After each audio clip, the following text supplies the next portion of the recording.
Go for liftoff in T-minus 30. Stand by for further instructions, Minnesota Black Robe Regiment. Secondary guidance systems engaged. Minnesota Black Robe Regiment, it will be on my mark.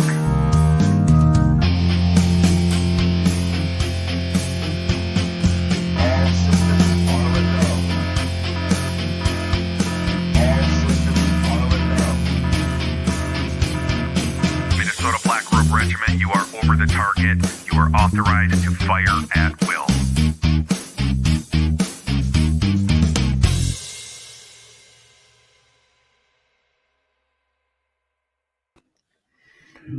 Oh, I feel like I just did this.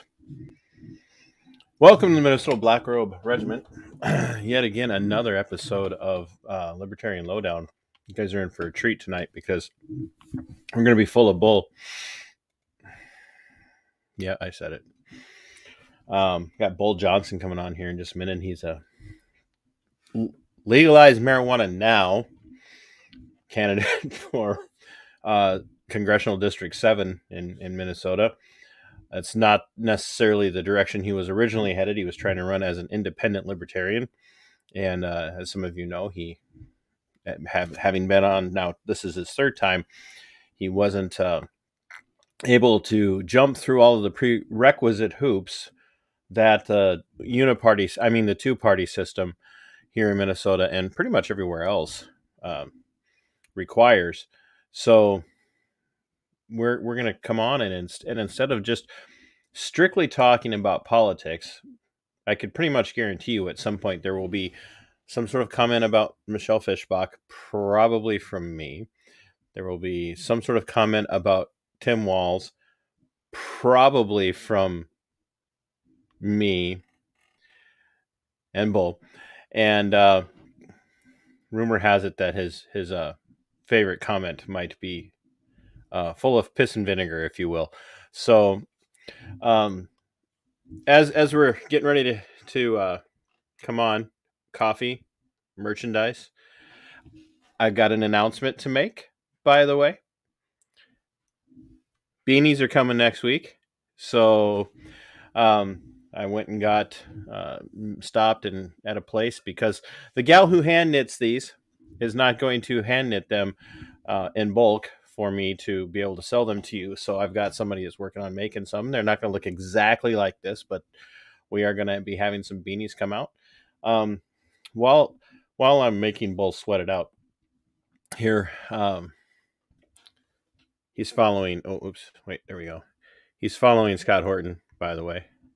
So Scott was on last night. If you haven't had a chance to watch it, it was a phenomenal, I'd say, conversation. But if anybody can give me a run for my money when it comes to the use of the English language, it is Scott Horton, and he did that last night. So, but while Bull's in the wings waiting, I wanted to remind everybody about an event, or tell everybody about an event.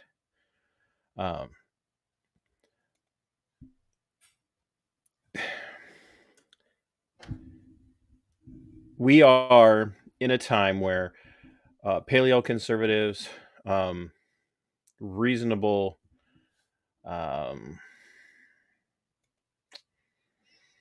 libertarians, and Scott was talking about that a little bit last night, are in a place where envelopes are being pushed,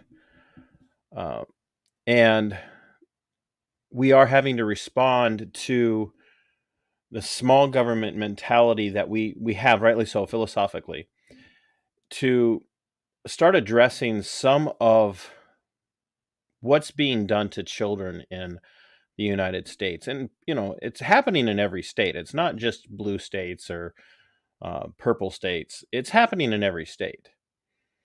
We're seeing children sexualized, and the answer to that is not a massive amount of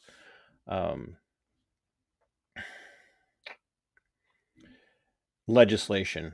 I hate the idea that people want there to be this massive amount of legislation to step in and say, no, you can't do this. Should there be legislation? I think even your most radical libertarian would say there does need to be legislation to protect children. I mean, there just has to be, penalties for crimes against kids. But there has to also be a philosophical understanding that sometimes what we need is moral pressure, moral pushback against what's happening. And so I want to tell you guys about an event next week, 2 events actually, rolling into one. At 1 p.m. next Saturday, there is a rally for conservative candidates happening in Rochester, Minnesota. It's being hosted by Julie Reed. And that starts at 1.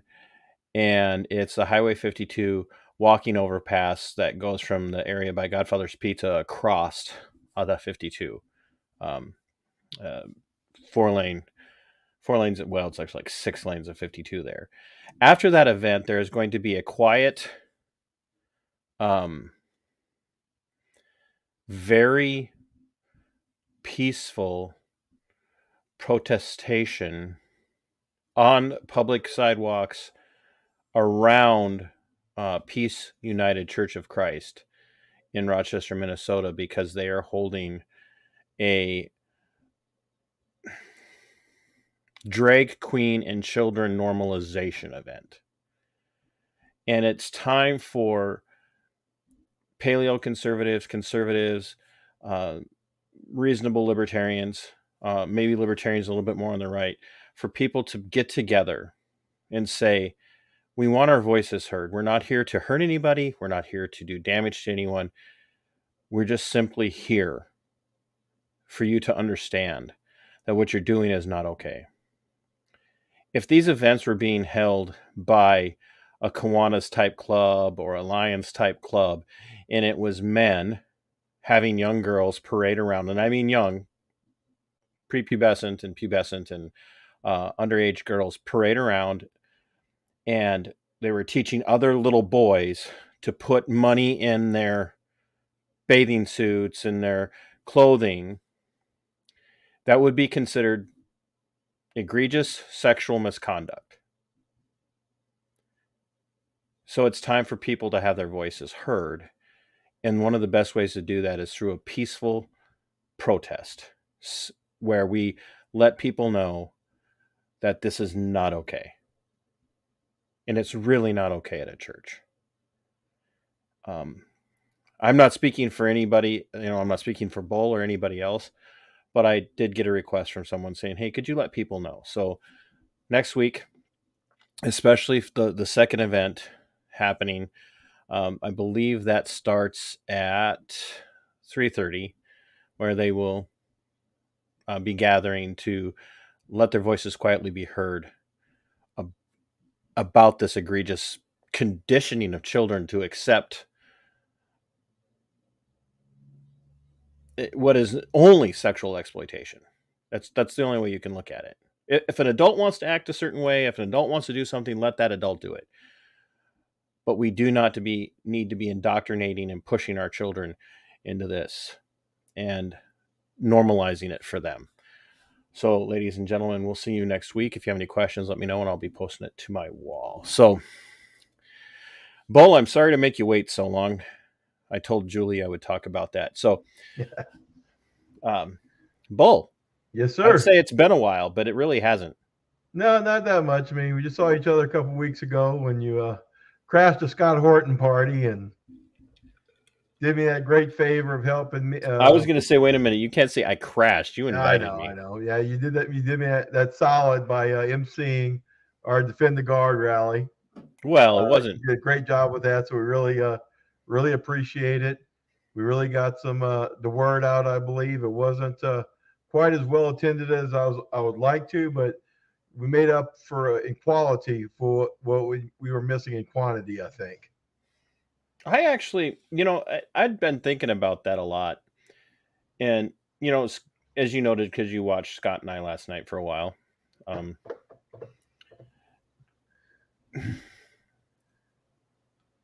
number didn't bother me.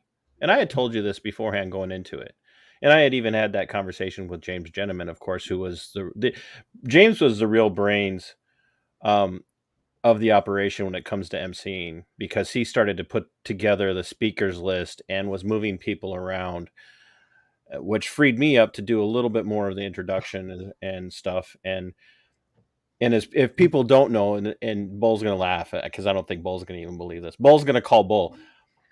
I'm actually an introvert, and see, I knew you were gonna get some sort of little grin on your face when I said that. So I'm actually an introvert. So events like that, although probably come off as more comfortable than I feel, they're very difficult. And so it was nice to have James there to do some introductions as well, and to do the schedule rerouting, because there were a couple of times I just needed to walk away, and that's not,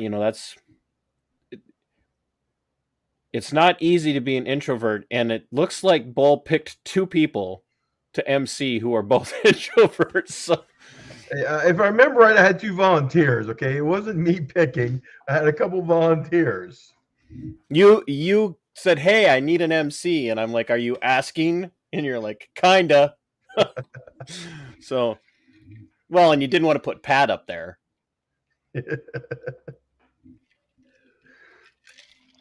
And I just say that because Pat's in the wings watching right now. So I'm not even gonna ask you what you're drinking, because we know what it looks like.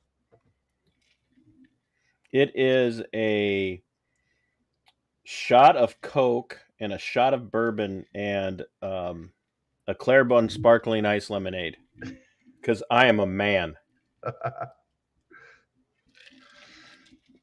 So, Bull, we had you on to talk about the event leading up to it, to announce it. Really, we broke the news that we were doing it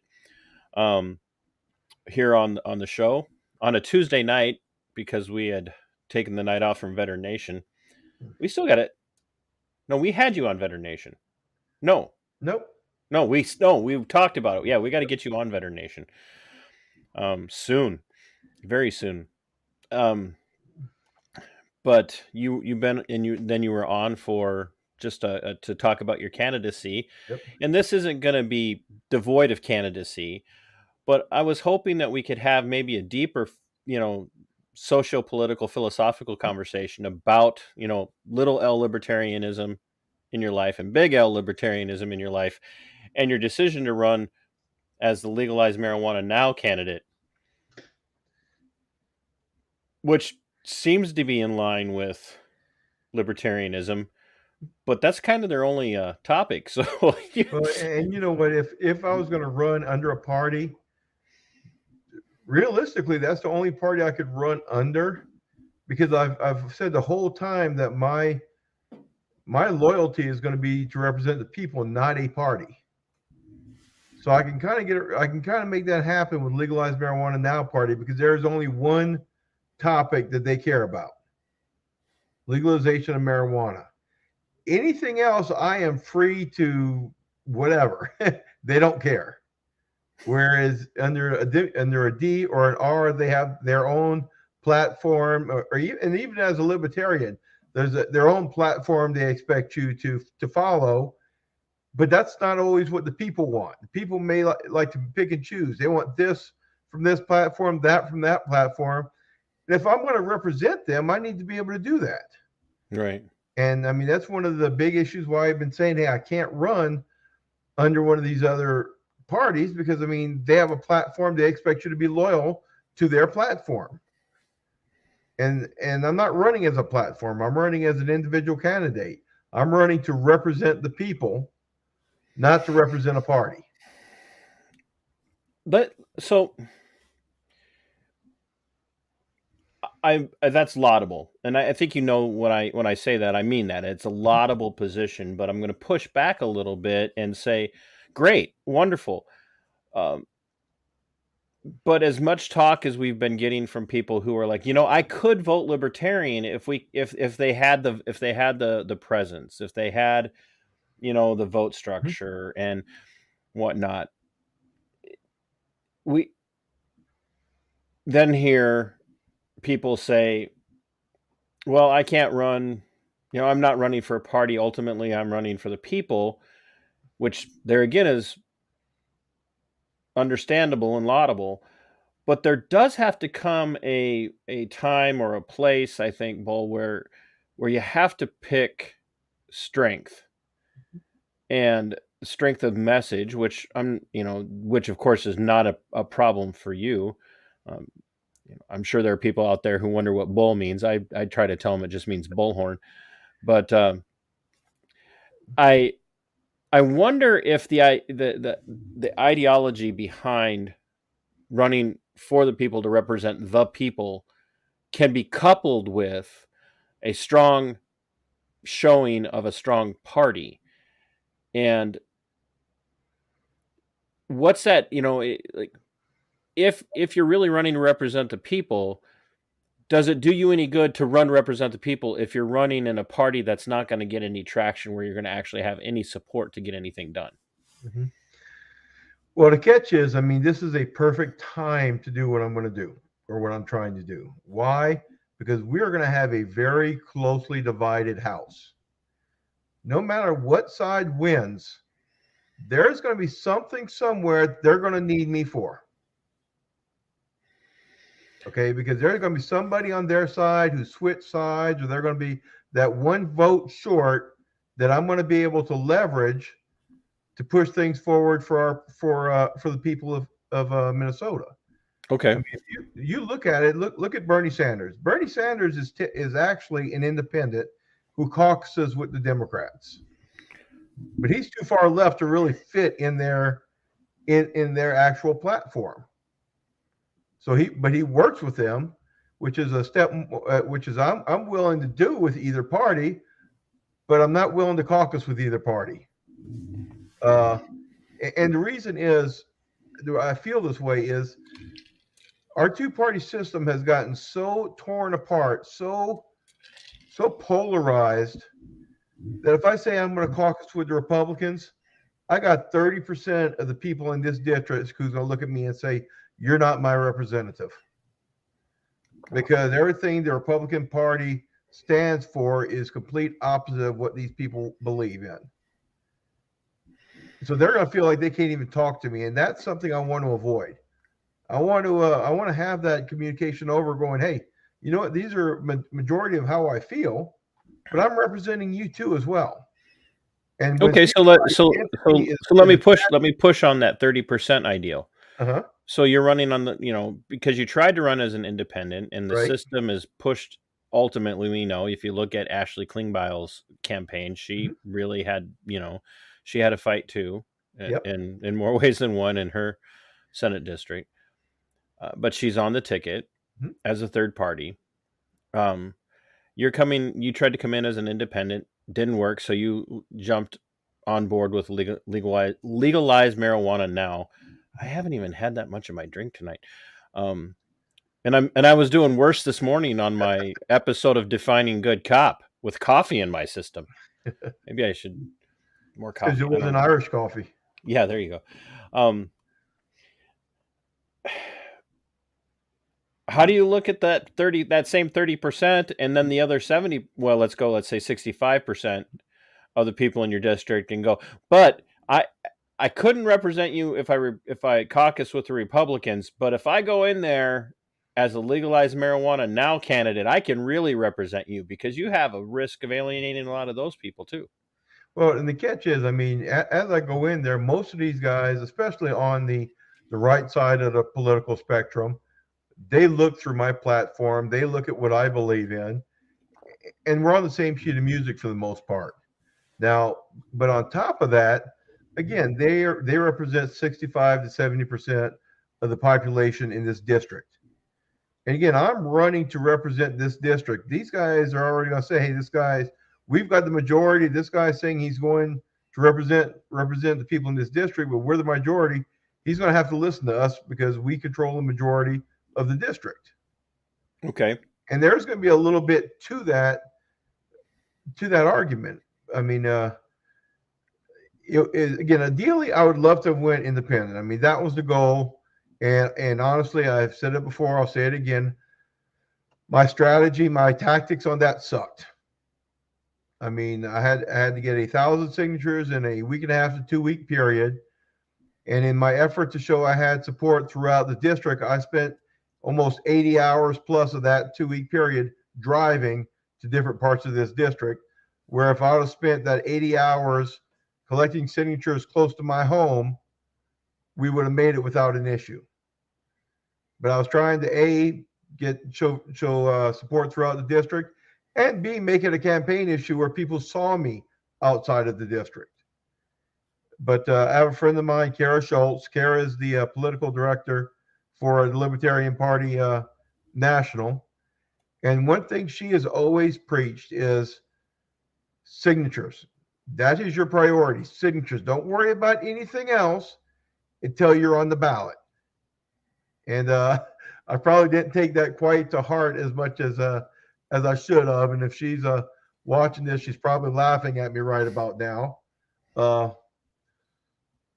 yeah, I mean, it's a tightrope to walk. I mean, it really is. But the thing is, if you're a Republican or if you're a Democrat, do you feel threatened by the Legalize Marijuana Now party? Well, if you support that party, do you feel like you're helping the enemy? Well, I can't speak. I can't speak for party. What's that? I can't speak for all, Minnesotans, and I can't certainly speak for people in your district. But we're seeing that there is a growing movement within Rocks and Cows conservatism to actually start to more embrace, marijuana. Mm-hmm. We're certainly seeing that. But at the same time, and it's from all demographics. Right, it is. It's from all demographics, but I'm thinking, mostly like the DFL types in your neck of the woods. They're kind of blue dogs. Mm-hmm. They're kind of blue dog Democrats. They vote Democrat because they've always voted Democrat, but they still had to kind of have some traditional principles. They may be more likely to vote a little bit more liberally on certain issues like marijuana, but a lot of the Republicans up there are still going to look at the Republican Party platform and see that the Republican Party platform says no legalization of marijuana. Mm-hmm. Still, even though the move, and that doesn't mean just because society's moving in a certain way that a party's platform needs to change. But do you not think that even, and I mean, you make no bones about it, you are for the legalization of marijuana. Otherwise, you wouldn't be running on there, right. And you would have looked at it and said, well, maybe not this go around. Yeah. So LMN certainly made it easier for you to make a ballot decision. Mm-hmm. But don't you think that could hurt you come November 9th? Well, look, or November 8th or whatever it is. It did hurt me. Okay, it hurt me immensely, and a handful of people know this, but I'm not sure if me and you have had that conversation. But if I'm just waiting for Pat to start messaging me, telling, "Hey, back off my candidate." If I had made the ballot as an independent, we had Colin Peterson's endorsement in the bag. He had promised me his endorsement as soon as I filed as an independent. But by filing legal marijuana now, we lost that endorsement because in his mind, he saw a path for us to win as an independent. He was not sure that path existed, legalized marijuana now. Plus, legalized marijuana now had been weaponized against him and the Democratic Party, in their opinion, by Republicans, by pushing candidates in for legalized marijuana now that they felt would take support away from the Democrats. So there was kind of a knee-jerk reaction as soon as he heard I was going to run legalized marijuana now. So, I mean, it did hurt me on that aspect. Now, there's a plus side to it as well. If I run as an independent, where do I start? I start at zero.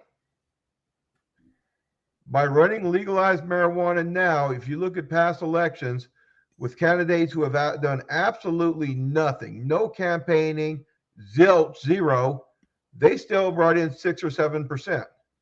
So now instead of starting at 0, I'm starting at 7%. It's a 3-man race. Okay, I don't need 51% to win. Actually, it's not a 3-man race, Bull. 3-person race.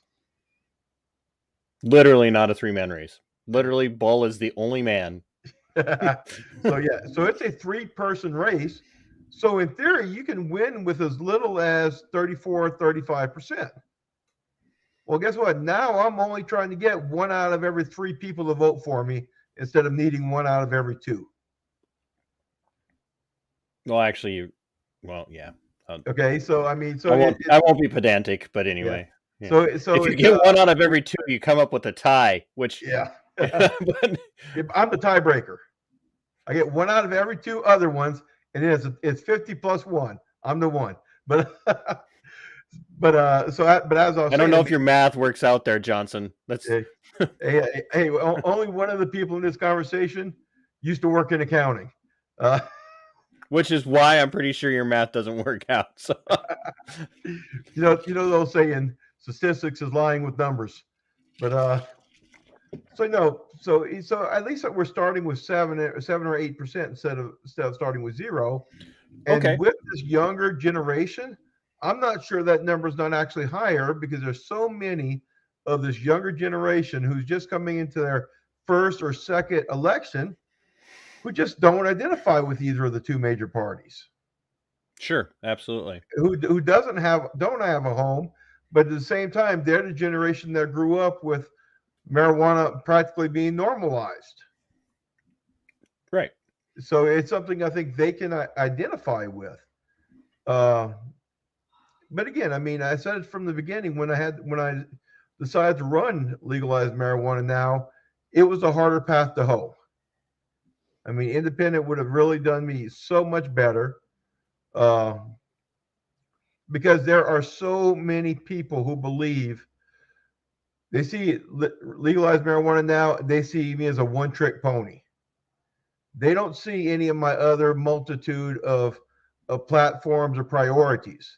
They believe my only priority is legalizing marijuana, which we're on the cusp of doing now. And then they're like, what's he going to do then? Well, that's actually interesting that you bring it up that way, because my friend Mike, Skipper Arthur, he asked the question. He and I co-host Veteran Nation. He's the Marine, so I'm gonna have to like translate all of this into red crayon for him later to read. But I will hear about this later. Mike asked a good question. Since you're talking about, well, people are seeing you as a one-trick pony, what changes would you champion as the 7th congressional district representative at the federal level? Because, and I'm going to insert this into the question. I don't think that my perspective is I don't think we should legalize marijuana. I think we should decriminalize it. Decriminalize it. So they're a vastly different thing. I've got my 3 priorities are to reduce the national debt. I think that is what's killing our economy. I think the way we're printing money is making the inflation problem so much worse if it's not in fact causing it. And I think it's a travesty and a crime for us to pass this debt down to our kids and our grandkids and our great grandkids. And how do I want to do that? I want to shrink government. Okay, shrinking government is something a libertarian I want to do anyway. So it's almost kill 2 birds with 1 stone. Shrink the debt by shrinking government. My second priority. You can't talk about government and killing things in the same sentence because they'll take it to heart. Yeah, I know. Well, it depends on if there's any natural resources there. But my second priority is something near and dear to my heart, and it's very likely to be near to yours and Michael's heart as well. And that's a real comprehensive addressing of veteran suicides.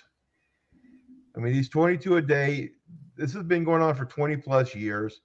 Every goddamn politician, you look at their webpage, every one of them gives lip service going how important our veterans are and how we're going to treat them right.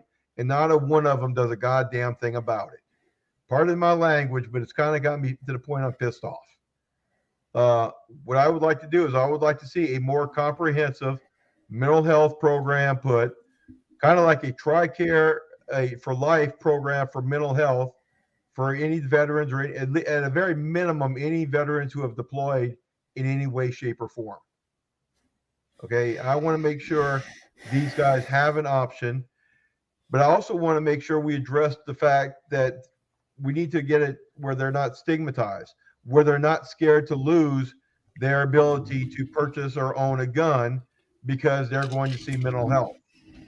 Okay, I'm glad to hear you bring that up, because Mike and I on Tuesday are going to be having a guy on who did seek mental health help while he was on active duty in a civilian hospital, because that, who wants mental health care from the military, by the way? I mean, just going to throw it out there.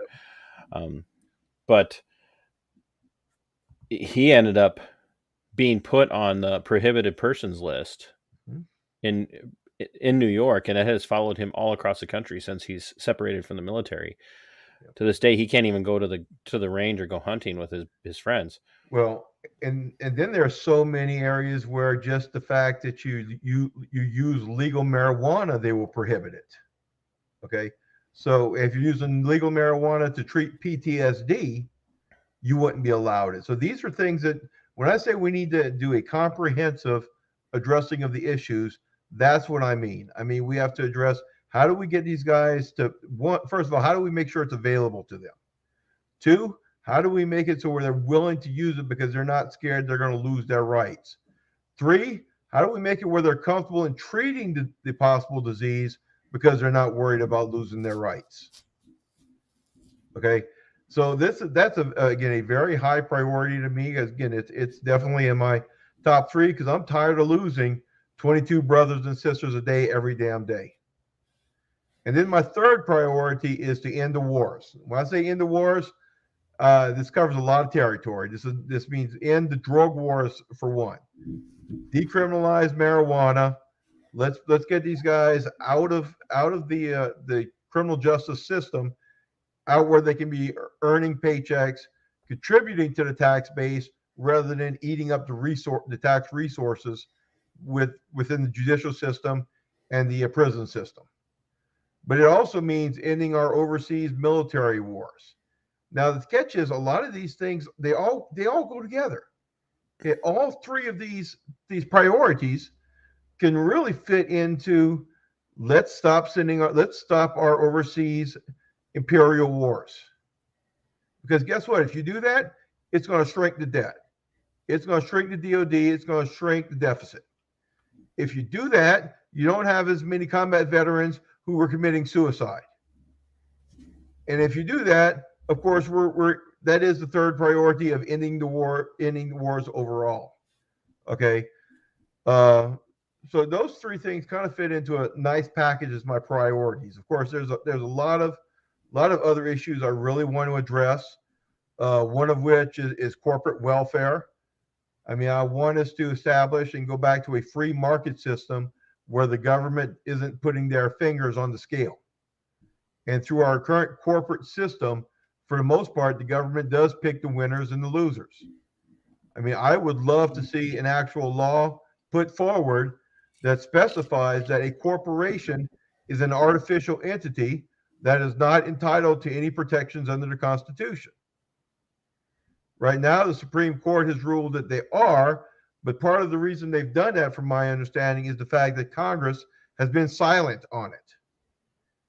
So the Congress needs to flat out pass a law saying, hey, corporations are not entitled to these rights of free speech, as in open checkbooks for campaigns, to get them out of the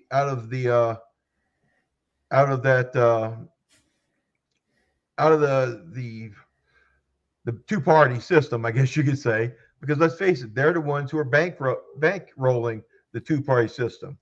Why did the Republicans turn away from Ron Paul? Because all of Ron Paul's principles, there was no money in them. There was no money in ending the war. There was no money in ending the drug war. Okay. Everything that Ron Paul stood for would not have helped the corporations across the country, which would not have helped bankroll their campaigns. So as quickly as they could, they jettisoned Ron Paul, and it still boggles my mind here. Minnesota was one of the strongest areas in the country for Ron Paul, but we don't have one Liberty Republican in Congress. They're all establishment. We don't even have anybody liberty-minded running other than me, who's running outside the GOP. I mean, we actually go ahead. I see you. No. We actually did. I'm gonna say something that I don't think Bull can say. Okay. So I'm not representing Bull here. I'm speaking for myself. Who's your DFL candidate? I can't remember. DFL is Joe Abercy. Joe Abercy. Okay. Now, a little birdie mentioned to me this week that in the poll of Democrats, 91% did not know who she was. So yeah. Your entire district knows who Michelle Fischbach is. Yep. She's down in Norman County this weekend. You really need to reach out to the Norman County people because they have a love affair with her. So that's 15 miles from me. So yeah, or 20 miles from me. So yeah. So Michelle Fischbach was invited. I have never seen one sign out for her. Michelle Fischbach was invited to the Defend the Guard event to both speak or, if in lieu of speaking, to present a statement about why she would support the Defend the Guard legislation. Michelle Fischbach didn't just merely say, "Oh, I'm busy. Sorry, I can't make it. Here's a statement," or I don't know enough about it. I don't want to do a statement. She flat out rejected both the invite and the opportunity to take part through a written statement read by one of the MCs, myself or James. She flat out rejected that. And it wasn't, with no explanation other, I will not be taking part. Ladies and gentlemen, this is what passes for Republicanism by and large. And by Republicanism in this case, I'm referring to the party, not to Republicanism as far as an ideal. The Republican Party ideology will not at the federal state level will not get behind this, because the vast majority of them are normie con rhino types who are very much war hawks in the vein of John McCain and especially Richard the Dick Cheney and Liz. And Liz. I was getting there. Liz Cheney gives marching orders to these people, maybe not, literally, but in a very proverbial sense, by holding on to the legacy of her daddy. They want war. And Michelle Fischbach wants war. And they could say, well, you can't say that. Yeah, I can, because she had an opportunity to support the state of Minnesota, her home state, as people from all sides of the argument, Republicans and Democrats and independents and third-party types, gathered at that state capitol on the afternoon of September 10th to call for legislation at the state level, to be passed to keep the Guard from being deployed without an actual declaration of war. Because they want the power and the ability and the freedom to be able to send your boys, and pretty soon your girls, more and more, to theaters of operation, to combat zones, to be murdered or to murder other people and other people's children. That's all it is. Michelle Fischbach wants to do that. I'm telling you, TC is telling you this. Michelle Fischbach wants to do that because she knows if they rile up the Normicon base, the Fox News base, they can justify any war. And they're doing it with Ukraine. We just found out, ladies and gentlemen, as I've been telling people for over 9 months, there are active duty American military men on the ground taking part in combat operations in Ukraine. Not a rumor, it's a fact. And they have been there for a while. But what did we get told, Bull? Not going to happen, right? We're not committing troops to this. They're there. Now, they're special ops, like our friend Bob and his son. They're there because they want to kill him. And watch the drumbeat against Iran right now. Watch the drumbeat. Oh, they killed this innocent girl because she had this hijab violation. Maybe it happened. But watch the social media drumbeat against the atrocities of the human condition in Iran. They are stoking American emotionalism up to get ready to justify more military engagements with Iran. They want war. And Michelle Fischbach will beat that drum as long as she has her little commandant, Liz Cheney, standing in a corner telling her what to do. She's Liz Cheney light. But there's a reason she didn't state how she voted when they went to remove Liz Cheney. That's another story for another day. The other reason they want to keep stroking these wars is in it justifies things like the Patriot Act.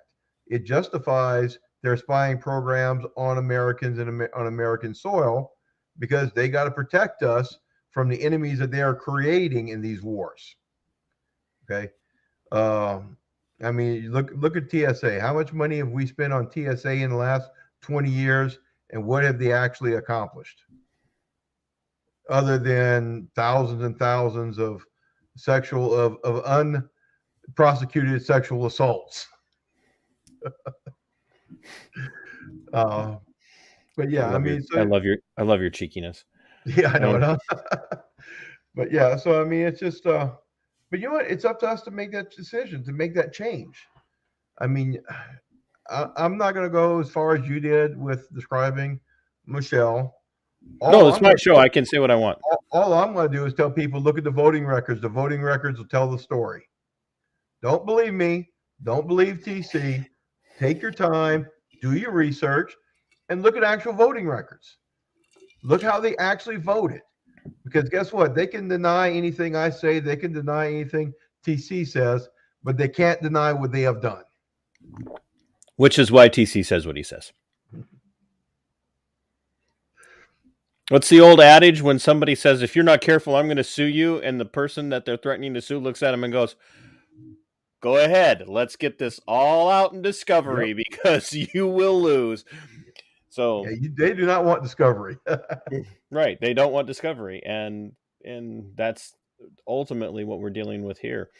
So now, I tell you one thing that, and Pat's been pushing this out too, is there's an app now that came out for, and I'm going to look it up just to make sure I'm not, called ActiVote, where it basically takes all the candidates. They send us a bunch of questions. We answered the questions, and they put us on a board, basically stating how left and right we were, and how we're more based towards libertarian, individual liberty, or collectivism. And when we did this, I was kind of saying, I actually came up a little bit to the right of Michelle, but of course I was at the very bottom for individual liberty. And of course, she's right there in the middle. So just so everybody knows, on that scale, if you come off at the very bottom, that actually means you're for it. It's not. Yes. Now the other thing that we found interesting in this is it gives you an opportunity. Anybody who does this gives them the opportunity to say who they're voting for in this election. And we're polling at a little bit over 20%. which granted, that's not winning, that's not defeating either of them so far, but that's a lot stronger than people were assuming we were going to be. And again, it's not a scientific poll. It's You just know, after user tonight's show, paper you app. might be polling at 2%. What's that? After tonight's show, it could be 2%. Yeah, maybe, but you know what? It is what it is. If You're that's willing the to take way the they hit need to for a tell me friend. now before I waste any more money. Oh, I mean, well, we'll take a hit for a I mean, friend. I'm going broke here. Okay, I don't know how they say people run in politics to get rich, because damn it, I'm screwing that up big time if that's the case. I'm not going to touch the jokes that could come. Go with ahead. it. You know you No, want to. No, I'm not going to do it. So you have very strong little L libertarian philosophy and strong big L libertarian perspectives. If you win this as a legalized marijuana, I'm just and legalize marijuana. Legalize marijuana now. That's actually really hard to say as the LMN candidate. And you come in 4 years from now. 2 years. It's 2 year tour. Yeah, 2 years. You come in 2 years from now for the next campaign run. Mm-hmm. And the Libertarian Party, Minnesota, Charlie, guys, I think Pat's the only one still watching. I don't know. I mean, Pat, Mike, or Dana, maybe. I'm not sure. I don't know what's going on. I mean, it's Saturday night. Nobody wants to watch. I don't know. Where's Sarah? Sarah kept on making all the comments how she was going to be here. Yeah, I'm like, really? No kidding, Sarah. What do you? It's Saturday. Nobody wants to do this on a Saturday night. There's stuff going on. I don't know.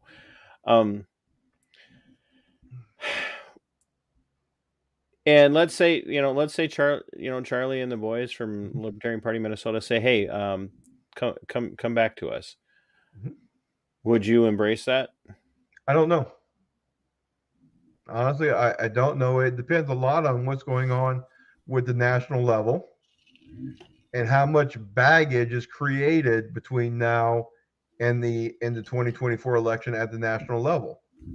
I don't want to have to run here legal as libertarian and have to justify edgy messaging from the National Libertarian Party. I don't want it to be about that. I want it to be about me and my run. And, okay. And I really feel that with their messaging up there, that's what it would be about is commercial. If I am the incumbent, they're going to come at me big time in 2 years. Both parties, they're going to come full blown. They're going to be spending money going, hey, this is the easiest seat to pick up in the country because he doesn't have big money backing him. I don't want to turn on TV and see commercials with them basically bashing the Libertarian Party because they're the low-hanging fruit. And well, so but wait a minute.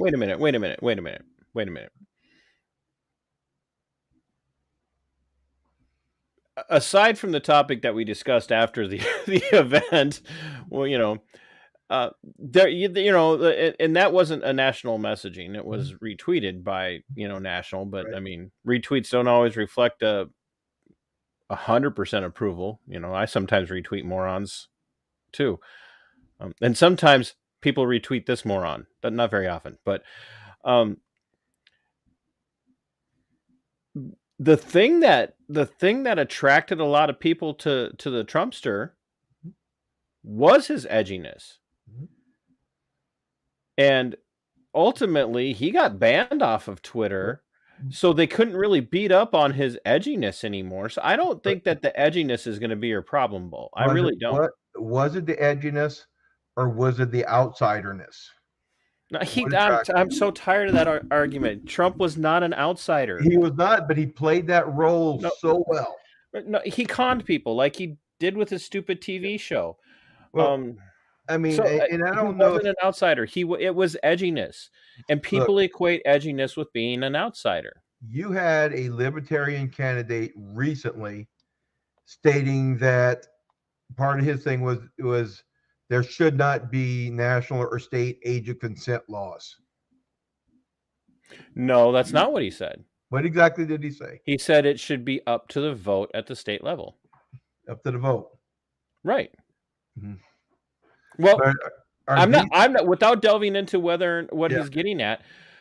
What he's getting at is, if you're really small government, where should those decisions be made? Should But you are we have a Democrat? Are we a democracy or are we a republic? But we still have voting. We still have voting. Mhm.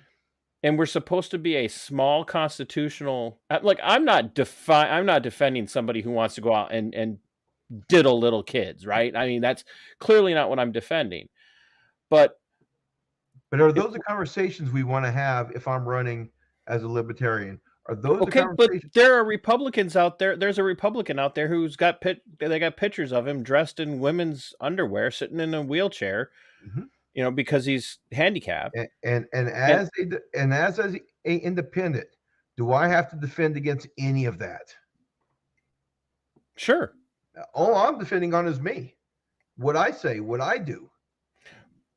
But they're going to still align your principles, the things that you say, with the people who say it the most. Well, I'm the first, yeah. And I'll tell people I'm a small L libertarian all day long. But you could say small L in there, and that's why I said what I said, small L and big L. Even though you're not a member of the Libertarian Party, your principles are libertarian principles. I am a member of the Libertarian Party. Oh, you still have your membership? I still have my state membership.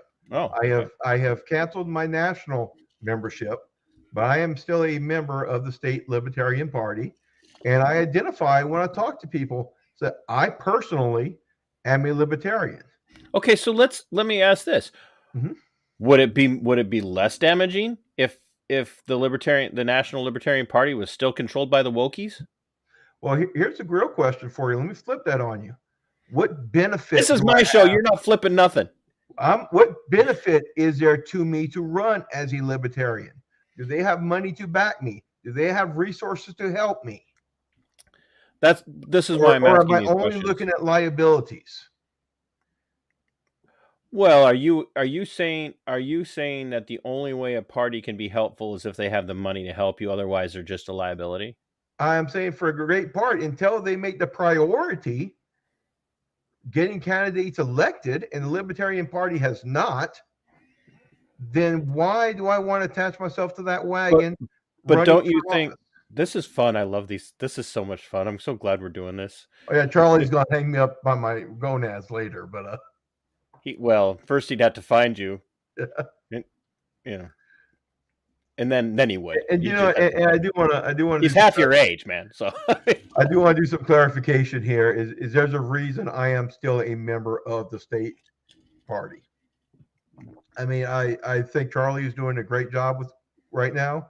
I have. Are you sure he invited me into the party? I have no issues with the way my state party is currently running. You remember from the platform, I said, "I'm coming over, Charlie," and he said, "Come on in." So are you sure he's doing a great job? Are you sure? So again, most of my headaches are more on the national level, and I mean, okay, but that's what I want to address. Mm-hmm. I want to address that because, and so here's me picking on you a little bit philosophically. Mm-hmm. Don't you think you're, huh? Come at me, bro. Yeah, it's so easy to say over the internet. Don't you think that philosophically, to be consistent as a libertarian, and I'm not saying that you shouldn't have run, but I'm saying from a philosophically consistent position as a libertarian, is not the bottom up approach ideologically the best way for libertarians to take a position, not of power, but a position of guidance and leadership? Because quite frankly, as a legalized marijuana now candidate, or even as a libertarian, actual libertarian candidate who wins at the federal state level, you're not going to accomplish anything if you're consistent. You're not going to stop a single war. You're not going to change a single law, and you're not going to stop a single law from being passed. But at the local level, especially at the city council level, at the county level, and even at the state Senate level or at the state House level, you have far more ability to interpose and intercede and practice nullification. Don't you think that if they flood those regions, those areas with the money that they do have, they're impacting in a better way? I think they very much could. I mean, I Which do is something that the National there Party is wants to do. there is some benefit. There is a lot of benefit to doing that. That is how you make a lot of that local change. But I don't think you necessarily do it by avoiding the upper offices. But I'm going to bring something back up to you, say, on how you get things done is more done from the bottom up, correct? I Is that know. what- I don't. I is that think what- right what- now everything gets done from the top down. Well, rephrase what were you saying? Restate it for me. No, we get things done by getting people elected at the most local of levels, Mhm.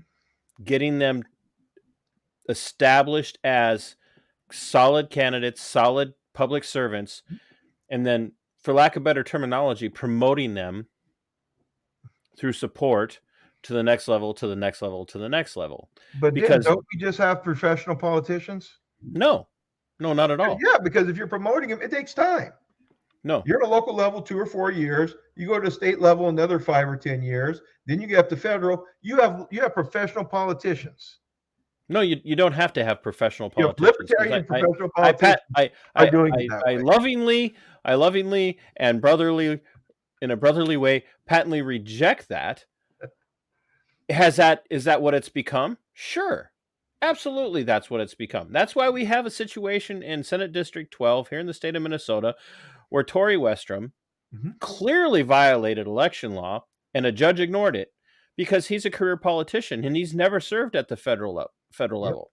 All of his time has been spent at the state house level, state house, state senate. Mhm. Period. That is not a product of him being trained up, if you will, in proper small government mentality, even though he claims to be a Republican. That's a product of how the two-party system works. If you get, I sound more like a libertarian than you do. This is terrifying. No, I'm more hearing you say about how that's a two-party system works, but you're suggesting the Libertarian Party do the same thing. No, I'm not. That's not it. Because you name a single party in the state of Minnesota right now that's at all interested in finding the right person. Let's just go with the Republicans, the alleged conservatives.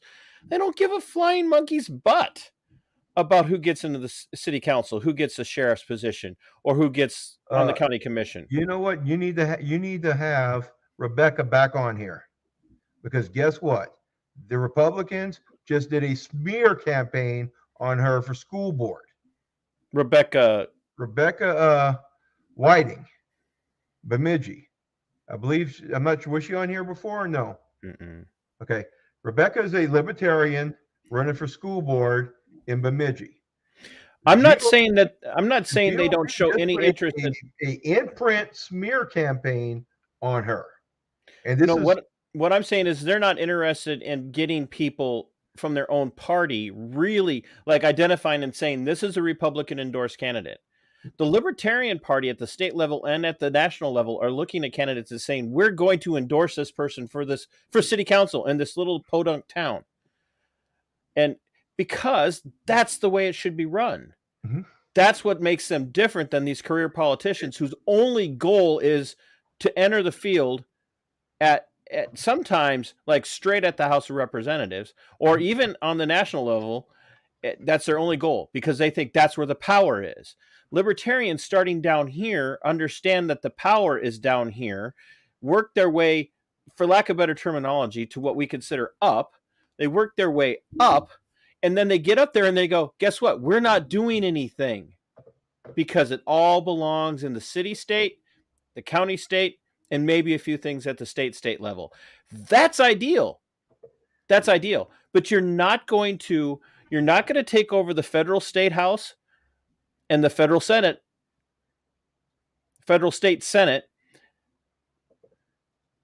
by putting people in as independents, legalize marijuana now, or libertarians without getting power at the base. And I want you to beat Fishbach because I want that vote to be in the pocket of someone who's going to say no to all the stupid things she says yes to, and then claims, but I'm doing it as a conservative. I want you up there. But the ideology that, well, I can't run unless the party backs me for money, I think the money's better spent. And Bull's sending me pictures in private message now. So, just to show what that is actually what the GOP is doing. So are you telling me the GOP in Minnesota, the Minnesota GOP is actively now recruiting people to run for local offices? I am telling you, what they're just telling you is they are pointing out candidates to run in nonpartisan offices that are Republicans. Well, So yeah, are they the right Republicans then? Yeah. That's the other question. So that's, yeah, exactly. If the Minnesota GOP is saying no, these are the Republicans to vote for. Well, I mean, there, McLeod. Oh, McLeod and school district. Well, okay. Like, all right. I mean, that's not even a legit thing. That's just what about you're better than that, Johnson. You're better than that.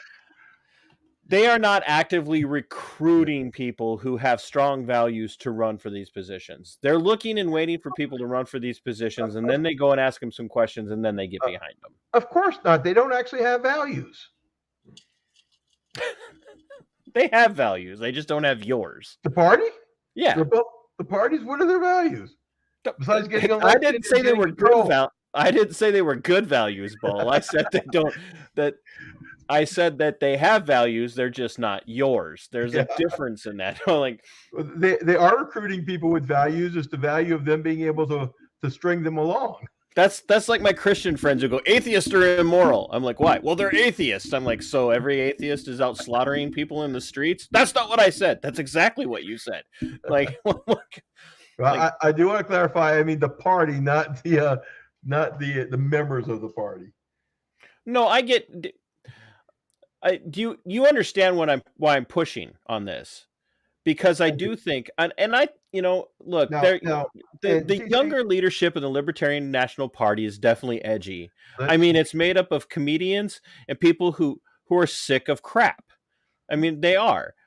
It's just true. But they're also made up of some extremely intellectual people, very intellectual people. And TC, we're dealing with some hypotheticals here. There's some other hypotheticals to take into account. With your same example, I'm running for re-election in 2 years. Now, and the DFL approaches you. If I get elected, and I've already told this to people, they're like, who are you going to caucus with? Libertarians? Well, you'll be the only one. Yeah, it's going to be a hell of a party. Okay, but I'm just think of all the lobbying money you can make. People asking, I'm going to tell them, you know what? I am a libertarian. How does the Libertarian Party change over the next 2 years with me being the only federally elected libertarian in the country? How much do me and my actions now bleed over to the party instead of the other way around? Because I'm going to be the one on TV shows every week when they're asking for what the libertarian perspective is. Okay. So, I mean, there's a lot of things that would change in that time period. If Minnesota's laws were different, it would probably change how I decided to go to what route I went on. One of the big things that I measured when I was deciding to run as a libertarian or not is the fact that would it affect state access?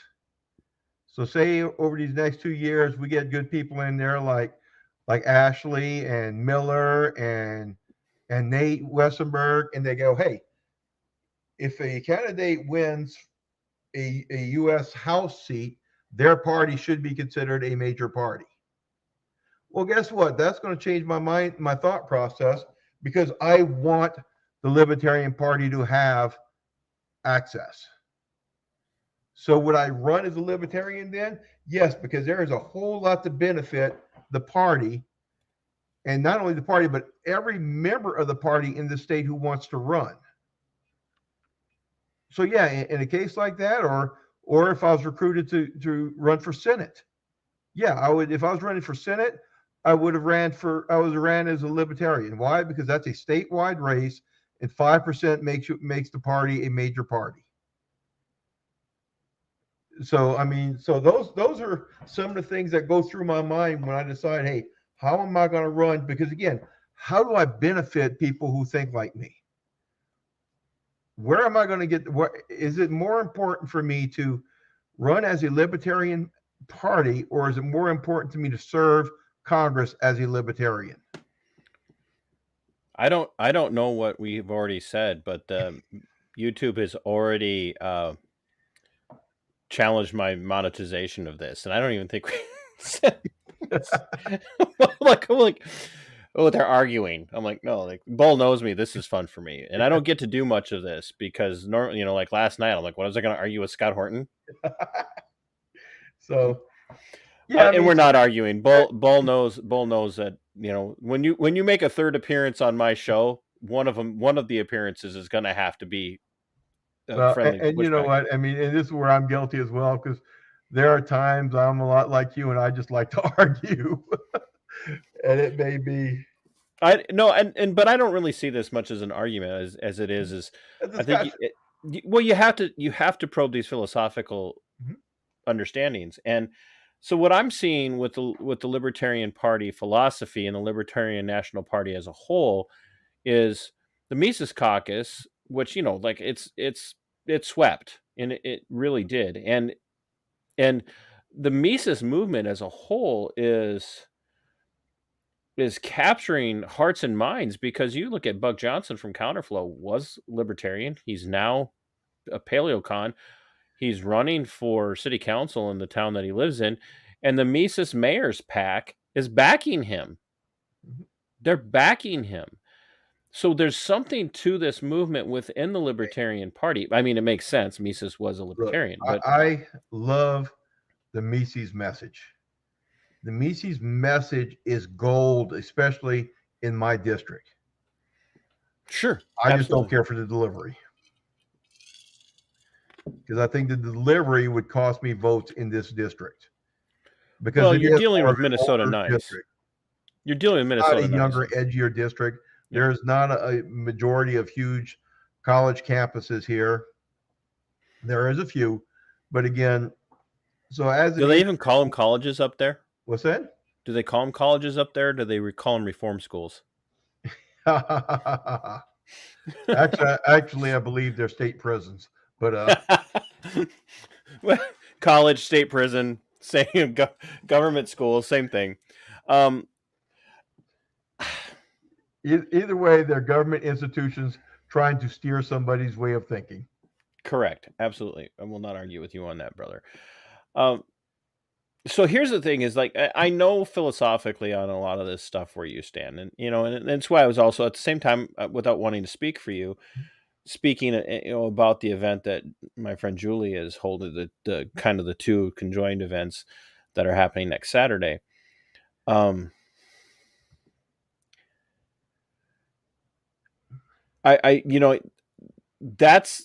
That's been where I think there's been a disconnect in libertarian thought for a lot of people in Minnesota. Is, you brought up the messaging, not the message, but the messaging that's happening. It would not play well. And I think that's a lot of the pushback that I get a lot of times is from people who have some of that Minnesota Nice personality, which is really ultimately, and I don't care if my Minnesota base gets upset with me for saying this, there's a lot of Minnesota passiveness, and I wouldn't even say passive aggressiveness. It's just passiveness.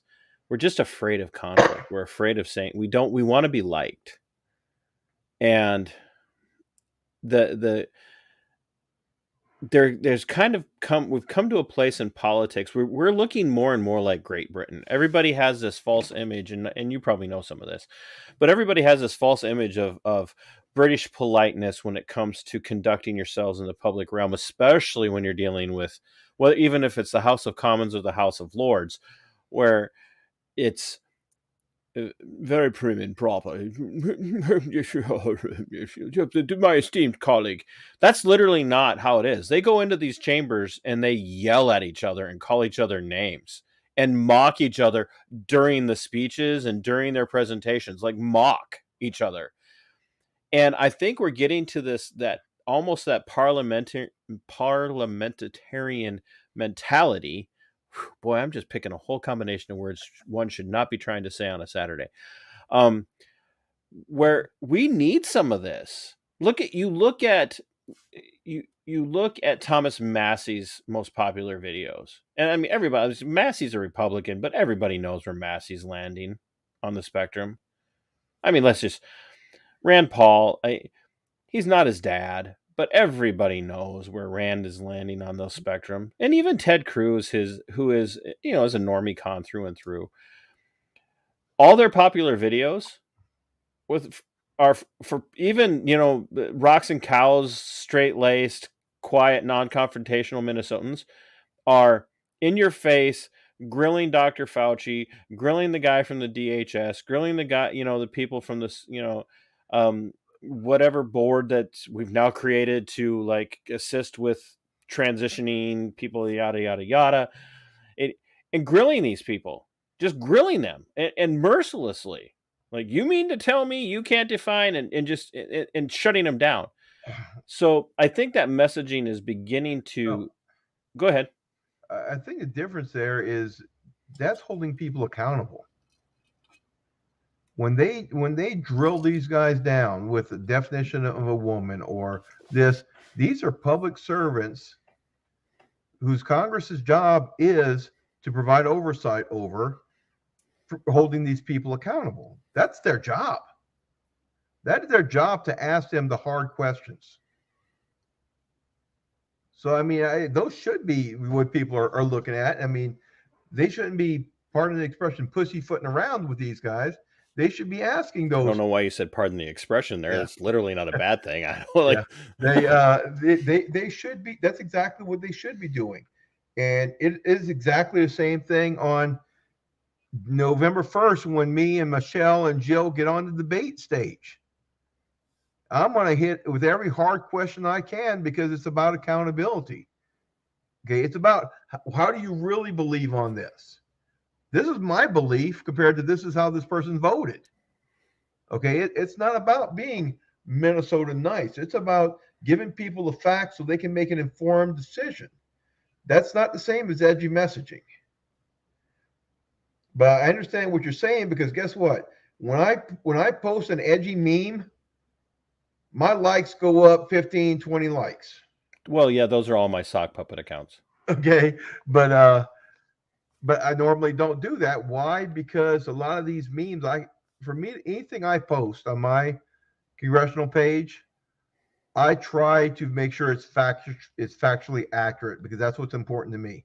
I don't want to be contributing to the BS. But when I put something out there, I want people to go, hey, you know what? Travis is posting it. He's done his research. I believe it, because he doesn't fool with the BS. But unfortunately, that eliminates 99% of the memes that I can use to grow my audience, because most of them are not factually based as they are emotionally based. I can't. Yeah, I was gonna say I don't even know if you can get 1% of memes that aren't emotional. So it's hard. It's hard. It's hard. I look for them because I know that's how you grow your base, and it makes guys who has worked for me, who is supposed to help me with social media, it drives him up a wall because I am taking. He quit, didn't he? Just admitted he quit because you stopped tweeting and your Facebook messaging has gone way down. Well, because I put so much restriction on what they could post, because I do have standards I want to ensure we follow, and it makes their life hard. Do you?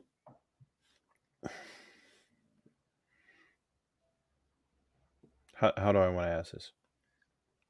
Straight to the point. No, that's not the issue with me. You know that. Do you just see yourself as a spoiler at the federal level? No. Okay, so you're not going to caucus with anybody. You're going to vote the right way on right things. But that You know means you're what? probably going to be a solo vote over and over and over again. And ultimately, that just kind of, So is Ron Paul. right. Elaborate, Johnson. Okay. Come on. I mean, come on. See, Ron Paul did the same thing. He voted against the GOP very often because, I mean, he was known as Dr. No. Okay, Sure. because he voted no on so many things. Sure. Does that mean? But you know what? The people of Texas kept on putting his ass in there because they believed in what he was doing and his message. And that's the same thing I'm hoping for. I mean, am I going to be a spoiler? No, because there are going to be things that I am going to agree with the left on. There's something I'm going to agree on the right on. Okay, to a certain extent. Full stop By there. being a neutral party, Full stop for you a can build second. the bridges. Full stop for a second. Mhm. Give me an issue you agree with the left on. No, At the federal level, I'm not even talking philosophically at the state level or the county state level or the city state level. I'm at the federal state level. What's an issue that you're going to agree with the leftist on? the amount of the over, how do I put it? The abuse Straight of to the power point. of- Isn't that what you said to me? The abuse of power of corporations. I am anti-corporation. Okay, I am full free market. Okay, but I then you don't believe disagree with the corporations left, are that though. way. You don't disagree with the left, then. I actually agree. Yeah, I agree with the far left on that corporations are not. No, the far left's not anti-corporation. The socialists are. No, they're not. They are not. But what are they? They are 100% with corporatism. They 100% want corporatism. They know that the far left, the hardcore left, knows that they can't start a business. That the state can't start a business. They know that. Right. They want to control the business. Yeah. That's why we're in the position we're in. We're not in a position because crony. And I believe in crony capitalism, but when I say believe it, I'm not supporting it. I believe crony capitalism exists. We see it all the time. Corporations too big to fail, but time and time again, the people that are pushing it the most are not moderate Republicans. Oh. It's leftist. We've got to bail these corporations out. We've got to do it. And then the Republicans get on board because we're supposed to be big business, right? Because, well, we're rich Republicans. Here's one for you. Police reform. I don't think that's just a left-wing issue anymore. In fact, I'd tell you it's shifting. You know, it may be shifting, but right now it is still more predominant on the left than it is on the right, who is still very much back to blue. Yeah, and as I've been reminding people, back to blue till it happens to you. So yeah, but that's what I'm saying. There are stuff that are predominantly. But I don't think that police reform, the way you see it, is going to be the same as the way the left see it. No, I mean they want defund. I want basically better trained and held accountable. So here. Perfect opportunity. Thank you for get to the same place. We just have different ways to get there. No, because you don't. That's the thing. I don't think you have anything in common with the social Marxist at all. I don't think you do. Mm-hmm. And that's what we need to start calling them. We have to stop calling them the left. I mean, we definitely shouldn't be calling them liberal. Here's another one.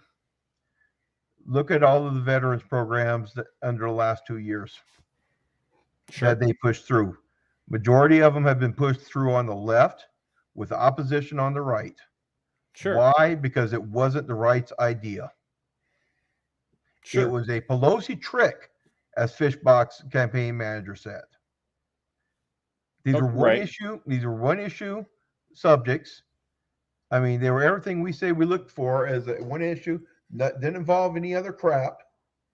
But a majority of Republicans voted against it because it originated on the left. Right. That is the freedom I want to be able to have to say I'm going to go with whatever side does the right thing. I think that's a perfect example. But I would tell you that from my perspective, ultimately, what we need to do is we need to get the federal government out of it. Mm-hmm. Period. Yep. Because you shall not change no matter what legislation you pass, you are never going to improve the way veterans are treated in this country with federal involvement. Well, and I mean, and back to the original thing. I mean, the big things where me and the left are gonna butt heads is their idea how to solve any problem is throw money at it. Where my idea on how to solve any problem is get the government out of it. Well, the right has the same perspective on how to solve a problem too. You throw money at it. It's just what kind of money and what your end goal is. And I've said this numerous times myself in different ways for over the last many years, that they all want the same thing. They want more federal involvement. They want more centralized power. And you know what this proves, TC? This proves I don't fit into either box. This proves why I cannot run from either one of those sides, because I don't fit in the box, and I'm too strong-headed to pretend I do. Okay. The question is, what do we want? So let me put your feet to the fire. Okay.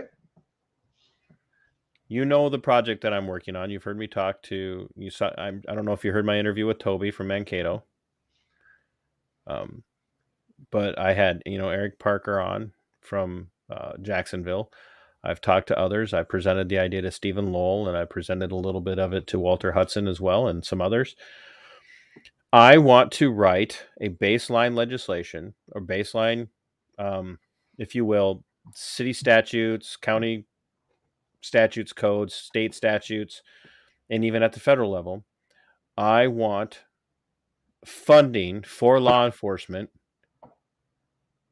tied to continuing education in constitutional training and constitutional case laws and court and Supreme Court decisions about constitutional rights, especially as it appeals to and pertains to the Bill of Rights.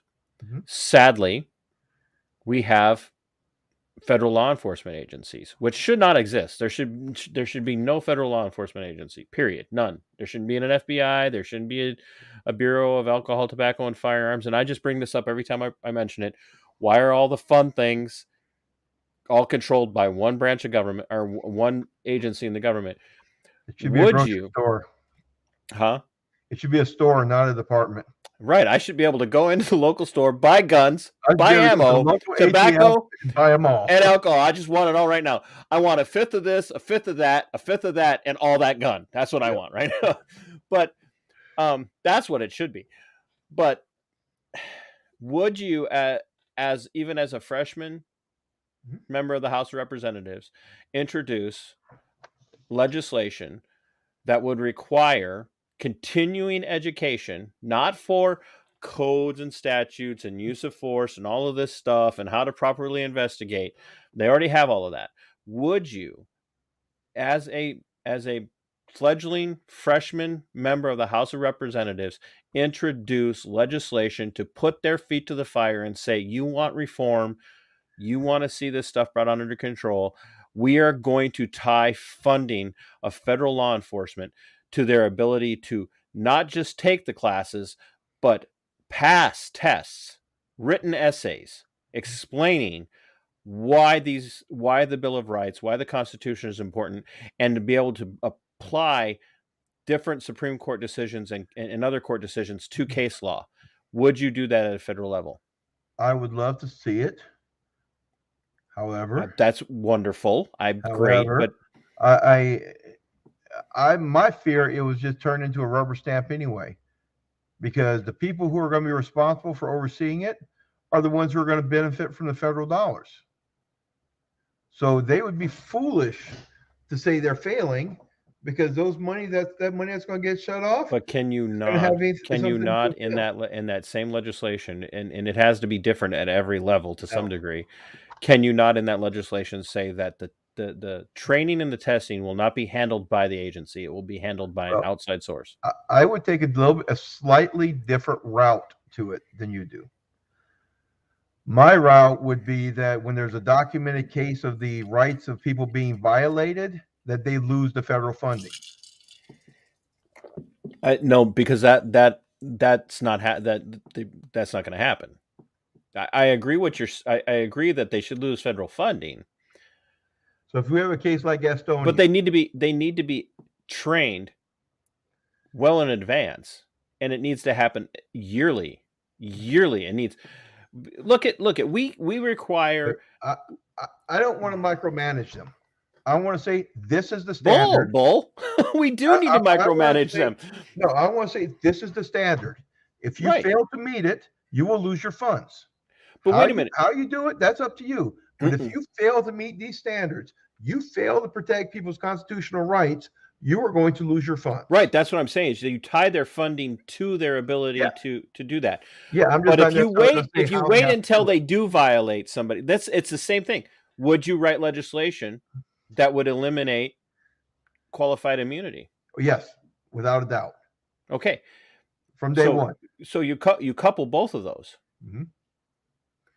You couple both of those. You eliminate qualified immunity, and you tie their training or their funding to continuing education in the Constitution, the Bill of Rights, case law, studying case law, bringing legal scholars in. And there are legal scholars who will come in and they'll do it for free. They would do it for, they would, huh? My question is who enforces it? Well, so I'm going to push really hard on I don't want to micromanage them. BS. They're the ones that do need to be micromanaged. So we need more government overlord to. No, they get micromanaged by that. You find a civilian commission to do it. That does it on a volunteer basis. The same civilian commissions that the left wants to have oversee the police department. No, not at all. Because the civilian commissions that they're choosing are handpicked people who are all leftist. You look at a civilian. Who would choose your people? Who would choose my people? No one would choose my people, bro. Somebody's got to choose them. There again, first you get the legislation passed. Right. First you get the legislation passed. So we gotta write it and vote on it to see what's in it. No. Well, if you gotta pass it to figure out how you're gonna do it. No. You can't have the first commission picked until the legislation is passed. I'm not saying that you wait to read the legislation. I'm saying you build a structure in that the civilian commission is made up of volunteers, because you look at every civil service commission, they don't get paid. Yep. They don't get paid.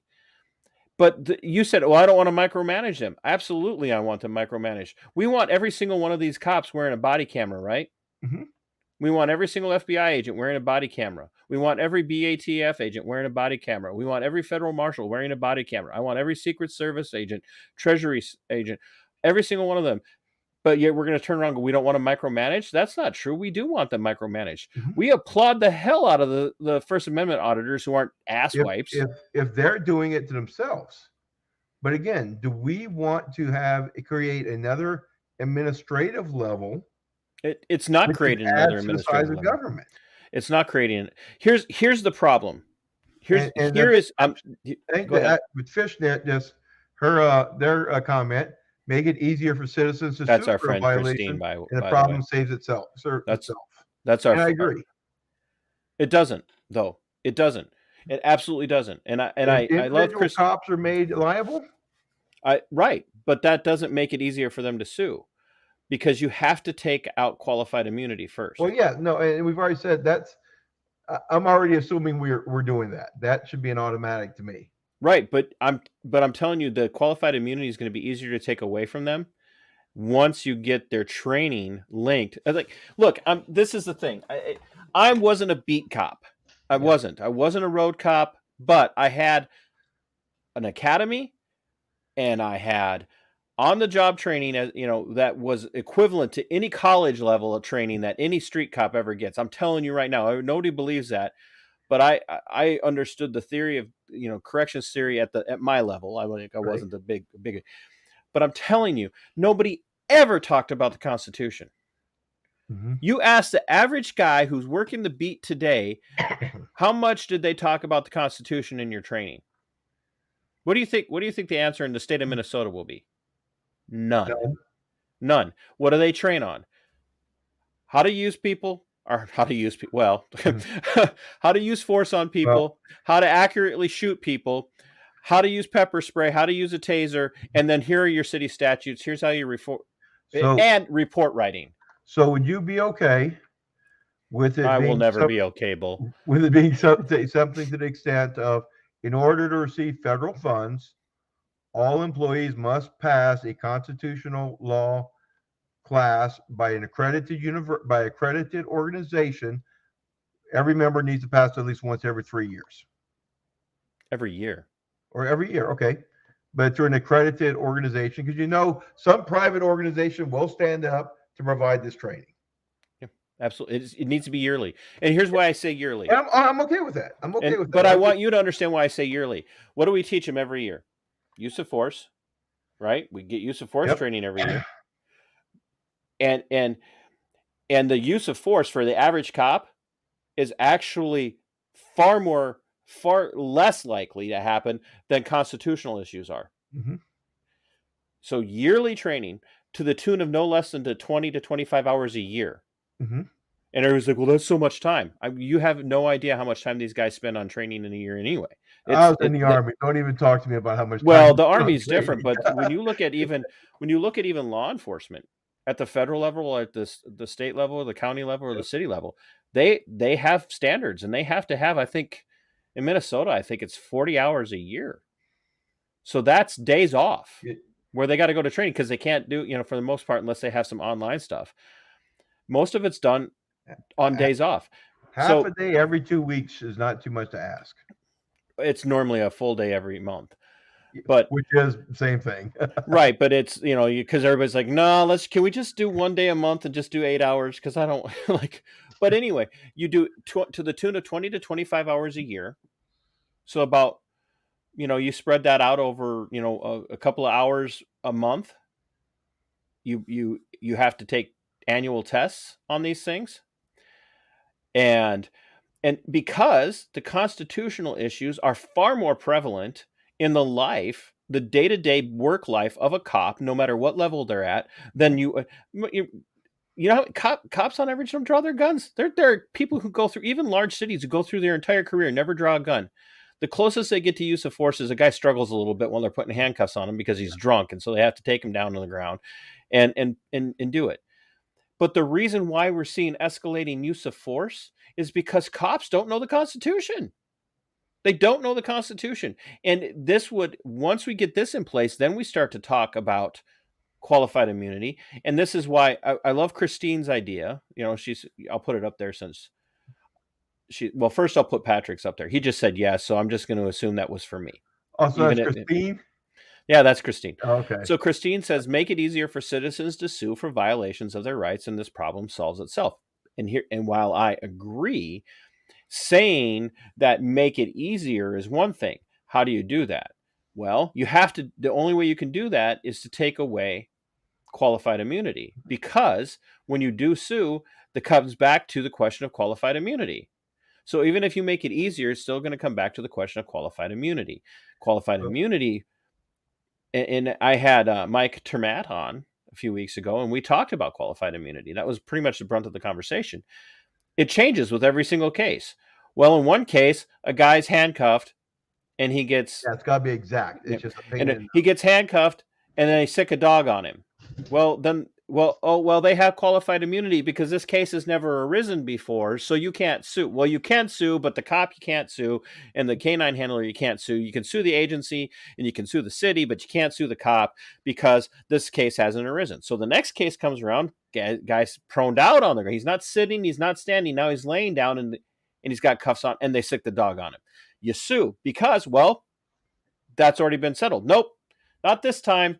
You can't sue this time on this. You can, but you can't sue the cop because the cop's got qualified immunity because the last case said nothing about the guy laying down. Yep. You eliminate that stuff when you start to teach cops about excessive use of force, not according to your policy and procedure, but according to, I don't know, maybe somewhere in the Constitution Bill of Rights it says cruel and unusual punishment. And the guy goes, we just read do about this all the time, so it's not unusual. Right.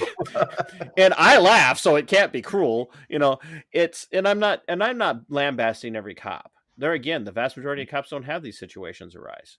But these situations are arising more because more and more cops don't know the Constitution. And so you look at it, and the guy goes, funny, we just had read a bunch of case law, and I had to write a 2-page essay about why this case law is important when it comes to cruel and unusual punishment. I don't think I'm going to use the taser, pepper spray, and the dog on this guy right now. I just think that might be a bad idea. That changes things, and that makes it then almost to the point where it eliminates qualified immunity just on a philosophical level, because cops are going to be terribly concerned about, I'm supposed to support and uphold the Constitution and the Bill of Rights, not be here to be an enforcement arm of the state, because right now that's what they are. I think you have some great ideas. I'd love to see. I want to see you elected so that we can run this, because Michelle Fischbach and your other opponent are never going to back this. And that's the other thing. Can you imagine the public outrage of the public? Can you imagine the outrage of the public at any level, where it's at the city level, the county level, the state level, or the federal level, where you or somebody else comes up and goes, by the way, here's some legislation I'm proposing. This is the only kind of legislation we should be proposing. We want to tie funding to constitutional proficiency and expertise on the part of local law enforcement. And every cop union and every leadership organization in law enforcement comes out and says, we can't do that. We can't do that. And all the other politicians go, we can't do that. You look like a hero. You want to be a rabble rouser? You just rabbled all the rousing. Well, and this is where we go back to what the conversation we had earlier, when we talk about my ability to get something done. If I am a junior freshman from either of the two parties, I can't get anything done because I have to ask permission to speak. Okay, you're expected to sit down in the back, keep your mouth shut, and do as we tell you. And if you do that, we might let you have some input later. Oh, so it'll be just like being in the military.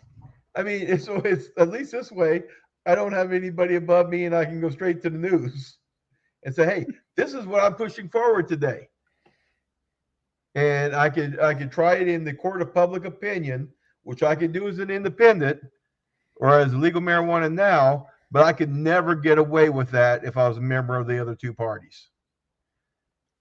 Sure, I get that. I mean, so that's just when I talk about independence. I mean, and I love having these conversations like this, because you know what? I don't have all the answers. Okay, when we have these conversations, these debates or whatever, it gives me. We ain't debating, bro. This is not a debate. Yeah, I know. But I mean, when we're having these discussions, okay, and there was some debating on here, but it kind of, it's brainstorming. Well, that's what that's the thing is, I can't ever get anybody who disagrees with me to come on. I've got two guys just stalking the crap out of me right now, and I've offered, I've had other people have told them, hey, why don't you go on his show? Oh, I've got better things to do with my time than to go on his stupid platform. I disagreed with you a little bit.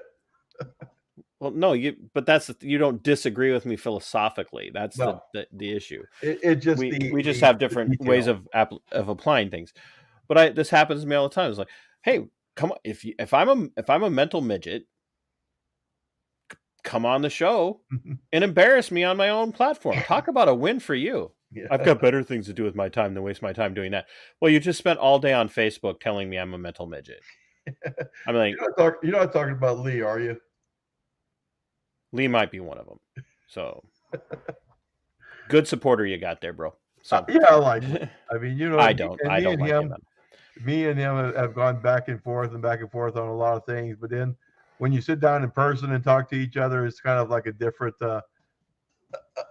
world. I mean, but yeah, there's been a lot of times where from one time, too much a libertarian, and then other times, how dare I call myself a libertarian. Well, if you want to orchestrate a face-to-face meeting, that's fine. But I got news for you. He'll say no. So he'd say no. But no, he's one, and there's a couple of others, and and that's fine. This world is not designed for us to agree on everything. I'm like, right. I would guarantee you, if I sat down with Scott for another 2 hours, like I did last night, we'd find something that he would I would think he's wrong on, and then he would spank me philosophically. But Yeah, but you wouldn't tell him because you'd be too busy fanboying. no, I'm over that now. We had a great conversation last night, so like I have no problem admitting that. Like that's the closest I've ever been. Like, I could if I could get anybody else, I'm like, hey, great, thanks, appreciate it. But but it's Scott touched his works touched my heart in a way that this because you've been there. You feel alone. Yeah. You do. You feel alone. And then when you start to speak out, I mean, look at the crap that I've got from people for taking on Q. People who are like, we love your show. And now they're like, you're a bastard. You're clearly, I had somebody, you need to find Jesus. I'm like, I didn't know he was lost. But I'm like, why? Because all of a sudden I'm questioning things and I'm calling out a lot of people. I'm not just calling out, and that's the thing. As long as I'm calling out the left and I'm calling out the left kooks, I'm fine. But the minute I start to challenge anything at all right now that comes from allegedly from the right, I'm a bad guy. Like, why? Why? Because there are libertarians that I don't agree with. Hey, have you had Tubb on yet? Who? Jerry Tubb Rorabaugh. I believe he's running for lieutenant governor in Florida now. Yeah, if you got the hookup, you let me know. Okay. Yeah, I think he is a pastor who's a libertarian politician. So I just think y'all would have an interesting. I think y'all could have some interesting. I would love to see that. See something like that take place. But I questioned Scott Jensen on a lot of stuff, and I met Scott face to face at the convention on the convention floor when Murphy's people were kind enough to get me in to get me some press space so I could be on the convention floor. And I looked right at Scott and I said, hey, look, I've been hard on you, Scott, but if reached out and shook his hand and I said, if I would love to give you time on my platform, as small as it is, to come on so we can talk out where some of our differences are. Oh, I'd love that. In that silence that I just did, that's exactly what I've gotten since. Yeah. I would have Tim Walz on. Now, I know you have a particular opinion about Tim Walz. So how do you feel about Tim Walz? All right. So, of course, this is we're going to go from demonetized to taken all the way down. So go right ahead. Probably so. So, of course, I'm a 20-year Army vet. I mean, and I was a senior NCO. Okay, so as a senior NCO, there's certain things I believe in with all my heart. Okay, if you have soldiers and you're training them and they're going to go down range, and if there's any possible way, you need to go with your soldiers. Okay. To me, any NCO or any senior NCO who will get these soldiers supposedly ready for deployment, send them for deployment and go, well, no, I'm going to go ahead and drop my paperwork and run for Congress instead. I wouldn't piss in your ear if your brain was on fire. Okay. I have no respect for anybody, and I don't know of a senior military NCO or officer who would think any differently of anybody who would do that. I mean, you take a position as a sergeant major, knowing that you have no intention on meeting the criteria, so you're basically taking the slot from somebody else, and then you use that slot or that position to advance your political your political goals. And to me, that's a piece of shit. Okay, just plain and simple. I mean, I have no respect for the man. And this is based on his military actions or lack of actions. And I've had people come back, well, he was deployed here, he was deployed there. Yeah, but there's a difference when you're a leader. When you're a leader of soldiers, there are certain minimal things you are expected to do. And the first is you don't create hardships to your soldiers that you were not willing to endure. And that's kind of exactly how I saw it when he sent these soldiers downrange to be deployed. I mean, And I'll tell you a little story here. I mean, I deployed with soldiers to Iraq in, I believe it was 2008. I was there about a month and a half. We were in Bakuba, Iraq. I mean, we would hear every night we go to bed to the sound of artillery or air defense, air defense going off over our heads. I was there about a month and a half, and I wasn't feeling well, and I had to go to sick call, and I'm there, and the doctor comes check me out. He said, you know what? Yeah, you probably just got the Kuwaiti crud. You just got a little cough there. Let me listen to your heart. We'll give you some antibiotics and send you back. So he listens to my heart. Hold on a second. Comes back with a second doctor. They listen to my heart. Hold on one more minute. Now, this is not a big aid station. They only have so many doctors, and somehow they found a third one to come back and listen. And then they came back and said, okay, where's your battle buddy? Well, he's out in the waiting area. You need to send him to go get your shit. We're medevacing you out. What? My heart was an AFib. It was just not beating the way it was supposed to beat. I ended up getting medevac to Germany. Germany didn't feel comfortable with chalking it into rhythm, so they sent me all the way back to the States, where basically a doc went there and said, you have this structural issue. You're never going to do anything the rest of your life other than bowl, more strenuous than bowling. You're done in the Army. We're gonna. Oh my gosh! So then you choose to get out of the military and go become a farmer? No, hold on. And then run for office? What no, are you doing? wait on, okay? We're just getting started on this story. And I told them bullshit. I fought the med board. I managed. People are still looking at me and go, how in the frick did you do that? Because I convinced them to not only keep me in, but I convinced them to let me be deployable again so I can go back to join my troops. And then my commander down there said, sorry, we don't need you. It broke my heart. I would have done anything I could to have gone over there and finished that tour with my soldiers who I trained to go down there. So when you have people like Waltz doing that number and then just refusing to go, I have no sympathy. I will waste no compassion on somebody like that. I mean, well, maybe we could set up a debate with you. Oh, never mind. He won't do that. So go back to. I'd have Tim Walz on my show. I would. I'd have him on here. I mean, I wouldn't be nice to him. I mean, I wouldn't be, flat out like insulting, but I'd call him commissar like he deserves. You can invite me. I would. Well, I'd try to have a conversation with him, but there again, he could drive down to Rochester several years ago and do an appearance on a show with at the barbershop conversation show where they were all applauding all of his leftist ideology. He can drive down there for that, but he's just like look at the number of. I mean, I've had one statewide candidate who got the nomination in Minnesota that was willing to sit down and have the conversation with me after he got the nomination. That was Ryan Wilson, stand-up guy. No, none of the others. It's not like I'm out here on the show espousing this radical, flaming, throwing Molotov cocktails in Minecraft kind of rhetoric. It's just the fact that I don't play by the rules. I don't go, here's a list of 10 questions you're allowed to ask, and here are their prepared answers, and you're not allowed to push back.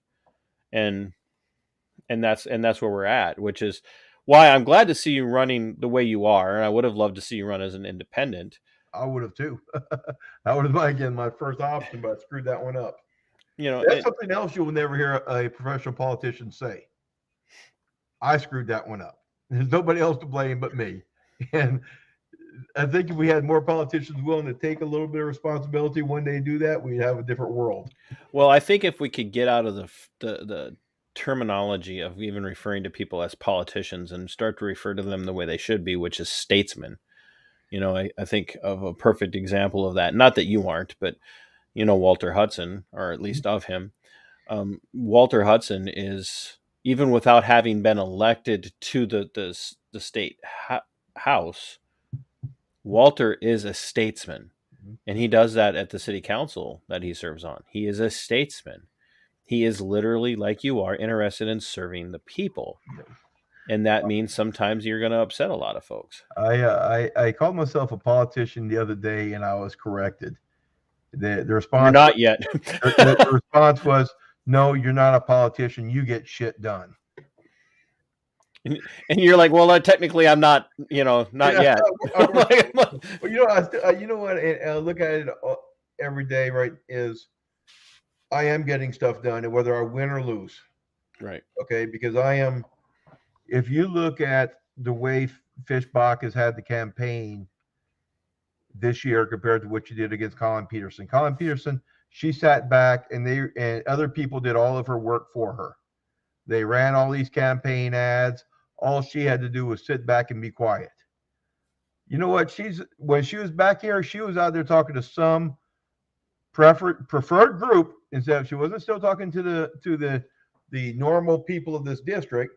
But you know what? She was out there talking to somebody almost every day. That tells me she felt the pressure. Okay. She still wasn't talking to the people she needs to be talking to, which is her everyday constituents instead of the ones that protect her. But you know what? She was out there.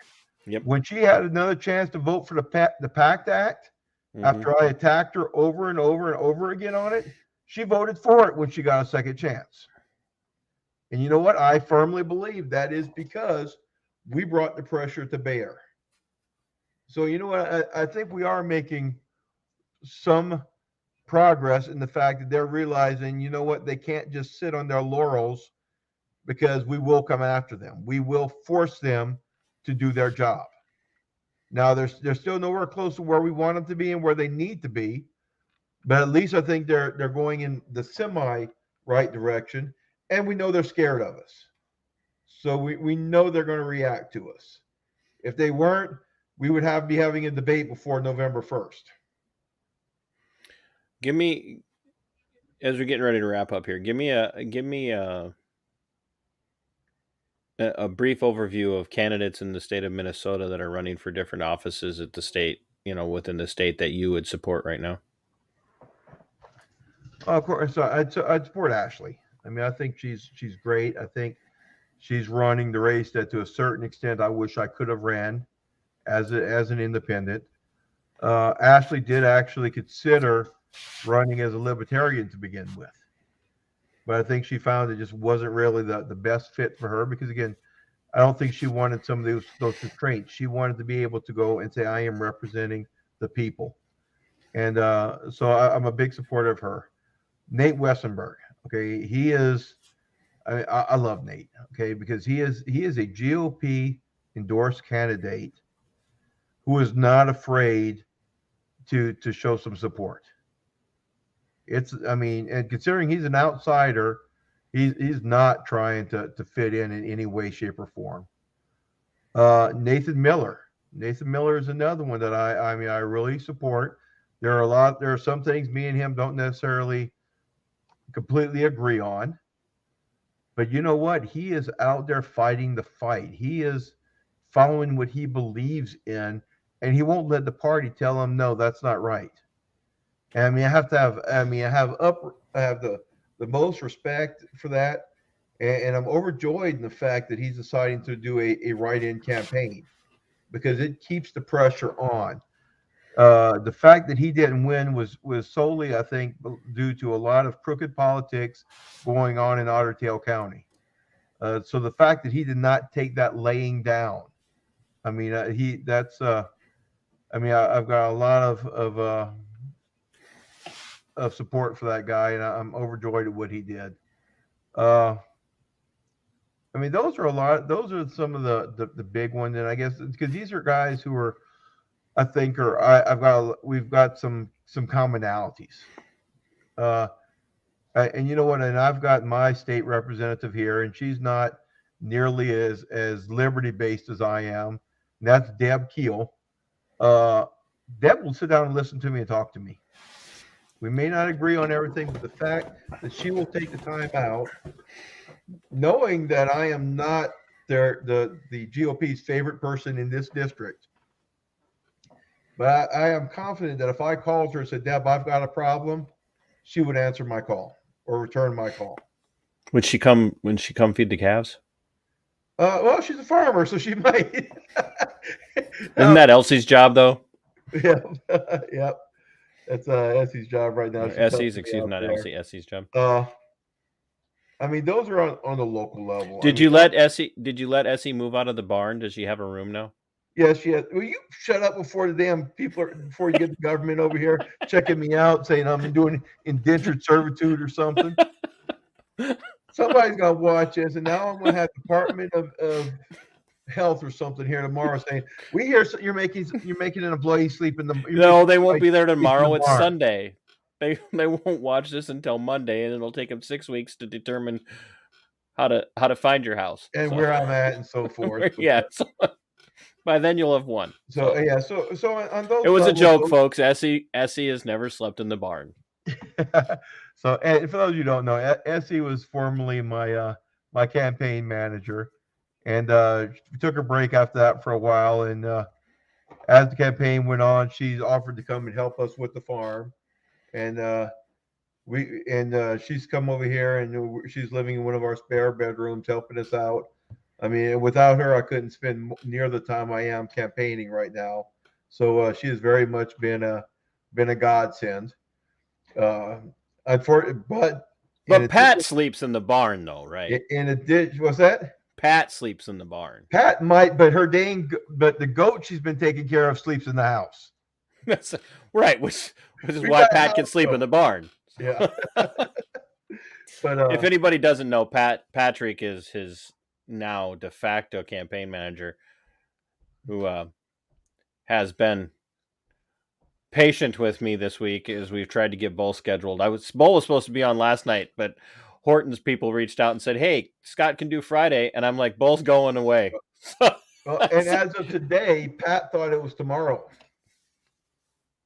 and because I had a fundraiser this afternoon that I had to hustle back here in time for this, because Pat was thinking it was Sunday, and I'm like, "No, TC's been writing on Facebook that it's Saturday," because right now I'm to the point. I go where I'm told when I'm told. Okay, I don't even get involved in a lot of the you and I've talked about this, I think, a little bit, or maybe I talked about it with Pat, but it was just this week, just shows Monday night, which I ended up doing on my own. I tried to do last minute with you, and we couldn't get to you, but so Monday night, then Veteran Nation on Tuesday. Took Wednesday off, sort of. Thursday had the show, had Horton on last night, had you on today, and I did my stream this morning about defining a good cop. I'm taking Sunday off, damn it. I am, and I won't. But the biggest thing is, and I'm not campaigning like you, but I'm working an 8 to 5 job, and you don't do a show on a platform like mine without doing research. And I just happen to be fortunate to be in a position now where, and I say that somewhat tongue in cheek to say that I'm fortunate to be in a position, not the position I would have chosen, but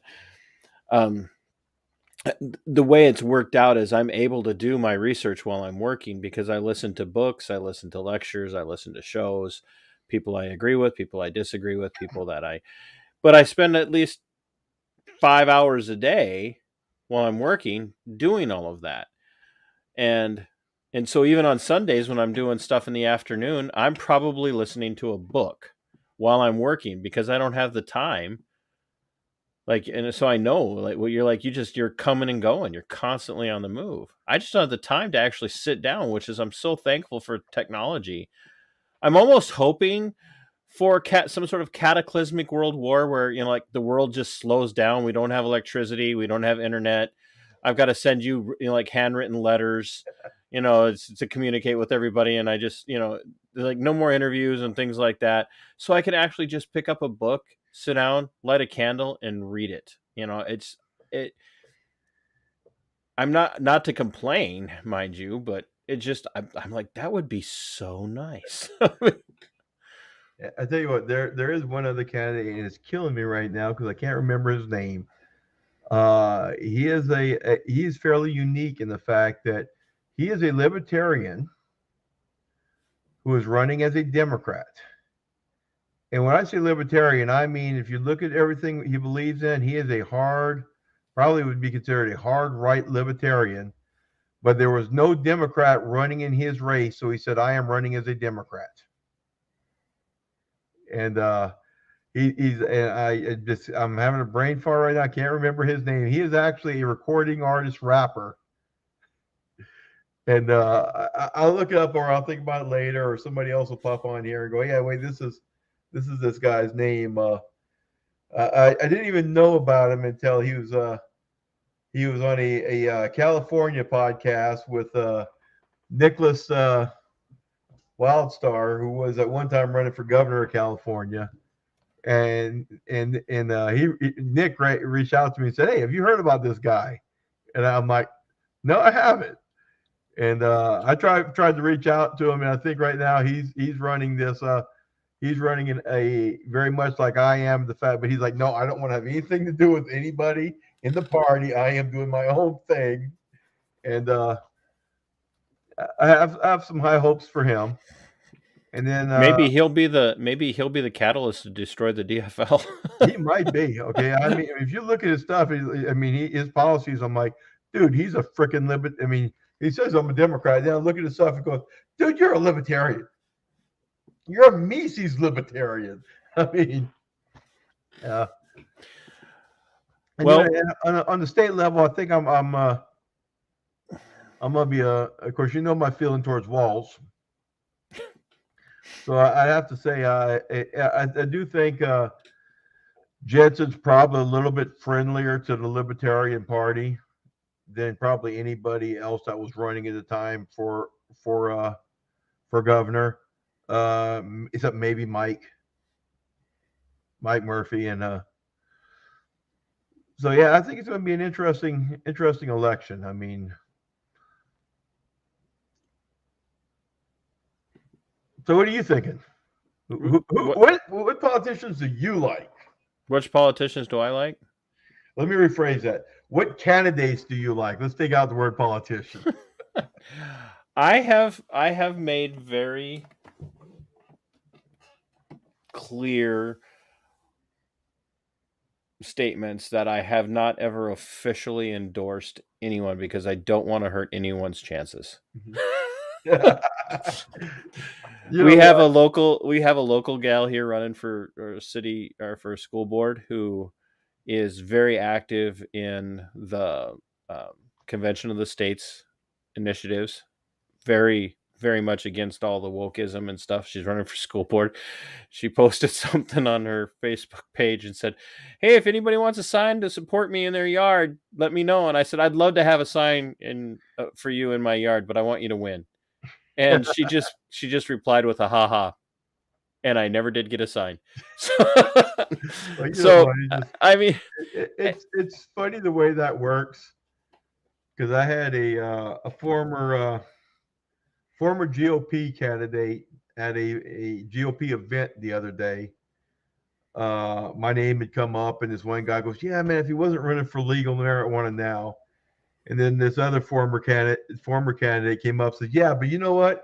If there's anybody in the race who would look at Nancy Pelosi and say, 'Fuck you,' it's Bull." Well, I can't have nice things. People don't know how to behave themselves on my show. It's like, I'm not going to throw you out there and say who you are, but I really appreciate it. It's when I look at the slate of candidates in Minnesota, whether they're running for federal state office or state office or county or city or whatever. I mean, there are people I'd love to see Mark Bishofsky get in. Yep. I think I would love to see Mark get in. Stephen Lowell's been run through the ringer for making a statement that was just absolutely the most innocuous, constitutionally minded statement you could possibly make. And the Minnesota GOP came out and just proved how anti-gun they are, how anti-constitution they are with their assault on him. To the point where I said, "Hey, we'd love to have you come to the Defend the Guard event," and he's like, "Is it a GOP event?" I'm like, "No." He goes, "Okay, I can come." I'm like, You know what? And I love both these guys too, because these are guys I think that we can work with to help revamp our election system in Minnesota, where we can address some of these issues with getting candidates on the ballot. right. I mean, these are people I mean, Lowell just Steven just walked into it. It was literally just he walked into it. Mark got pressured, not pressured in a negative way. He was like, "You got to run, you got to run, you got to run." And then once he ran, and 82%, I have never in my life seen an 82% first ballot endorsement ever. Yep. And Mark got it. So he's either a clown that's so good at fooling people, or he's the real deal. I mean, there's just no other way. But boy, some of the people that like were really pushing him to run turned their backs on him because they're Minnesota GOP establishment. I'd like to see Toby and Mankato take down their mayor there. I'd like to see Walter get that position. I really would. When you ask me who I would like to see or who I would support, all you have to do is start at the top of our Defend the Guard roster and work your way down. Yep. Every one of those guys who showed up for Defend the Guard, I would love to see I would love to see succeed. Okay, because these are all these are guys who are all they're most of them are GOP, but these are all guys who believe in the Constitution. I mean, Walter wanted to be there, and these guys are all, the Constitution is their North Star, and that's where I see myself as well. Yeah. So although we're different parties, these are all guys who I say these are, for lack of a better term, these are my people. I wanted to, before I have you say, a closing thought, I wanted to. Minnesota lost somebody this month or this week, and I only knew them as Paula. Paula had the intestinal fortitude to show up to an event that probably could have been very unfriendly depending on the crowd, and speak on why Defend the Guard and peace was so important to Paula. And I'm sure, given the opportunity, Paula and I could have sat down and had some very deeply philosophical conversations, probably deeply spiritually religious, interesting conversations. But Paula had the intestinal fortitude to show up and stand for our troops, and was willing to say, "Yeah, let's endorse this. Let's get this done." And Paula's gone. Paula just died this week. And I think the thing that hurts our country is that there would be people that would have seen Paula in passing who would have said, what do I care? And that hurts me because I've seen that play out in a lot of people's lives. So I want to compel people that when you're looking at issues when it comes to sociocultural, social differences, cultural issues, when you look at a person, regardless of how different they may be from you on philosophical issues, try to find the humanity in them, because that's the thing that stands out the most. And hurt when they're hurting and when their families are hurting. And my genuine sympathies are to Paula's family and friends. Yeah, for those of you who don't know, that Paula is pretty much the reason I'm still in this race. It was when I failed to meet my signature requirement to get in. It was Paula who came up to me and offered me the slot to run for Congress under LMN. And some of y'all are probably going, okay, what's this? I mean, if y'all don't know us and y'all don't know Paula, a lot of y'all are probably going, okay, what's the big deal about this? Paula was trans. She was male to female. Still had had a very deep voice. And I tell you what, it was always embarrassing for me because she would call me and I'd hear the voice and I immediately would switch to sir because it was a male type voice. And I would feel so bad about it. And Paula was not the type of person that was going to go, "It's ma'am." Yeah, No, just not like that. she would never miss a beat. And again, she showed up to this rally for Defend the Guard because it was something she very much believed in. And yes, there was a lot of these candidates were conservatives. A friend of mine was there, Jeremy Johnson. Jeremy has a radio show called The Disrespected Trucker, and I'd say Jeremy probably he's libertarian, but he leans conservative as well. And I was on Jeremy's show the other night, and it was right after Paula passed away. And I mean, Jeremy, the same thing. He had some very, very nice words to say about Paula. And I think the value of that was, for some people, I think that was really their first, especially here in Western Minnesota. We don't have a lot of trans people running around. So a lot of people don't interact with trans people on a regular basis. And I think this may have been some people's first opportunity to interact closely with somebody who is trans. And I think they came back going, wait a minute, that person may have made some different choices than I particularly would have made, but there's things we agree on. There are some similarities here. I mean, and it allowed people to see the humanity that I think a lot of times is missing in today's political world. We have confused humanity with worldviews. Yeah, and we to a detriment where you have to be my enemy if we don't agree on everything.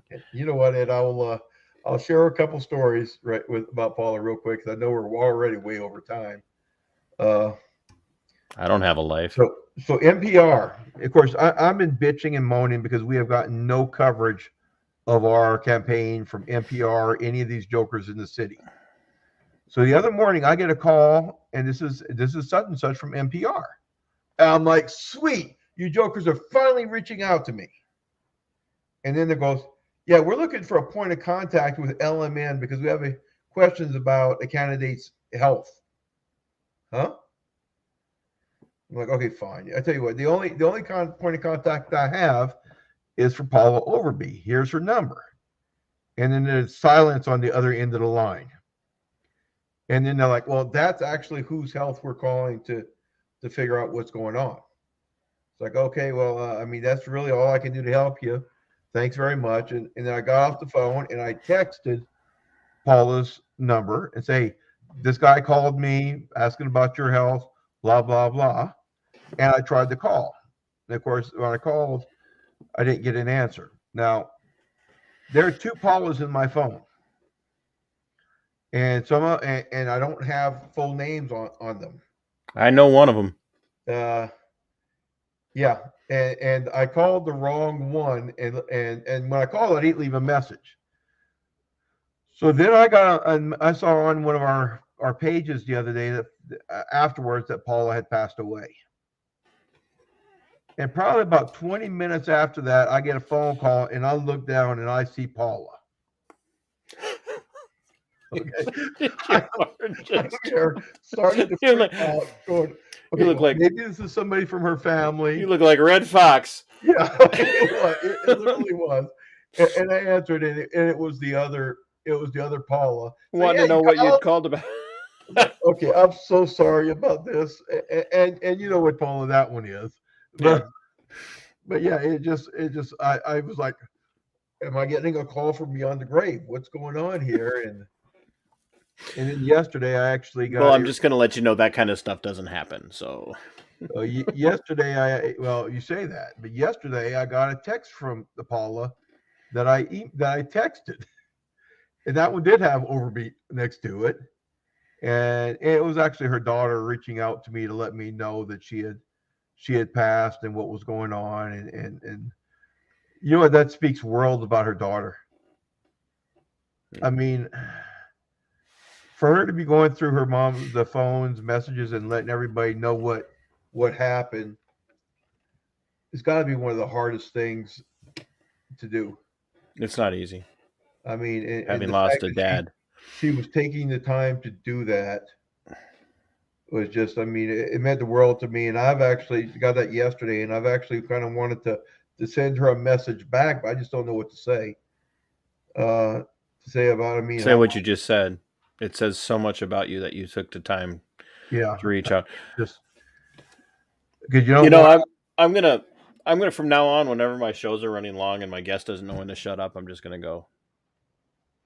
You know what? It's funny that you say that, because if I remember right, during a certain rally, the author of that book ran long and didn't know when to shut up either.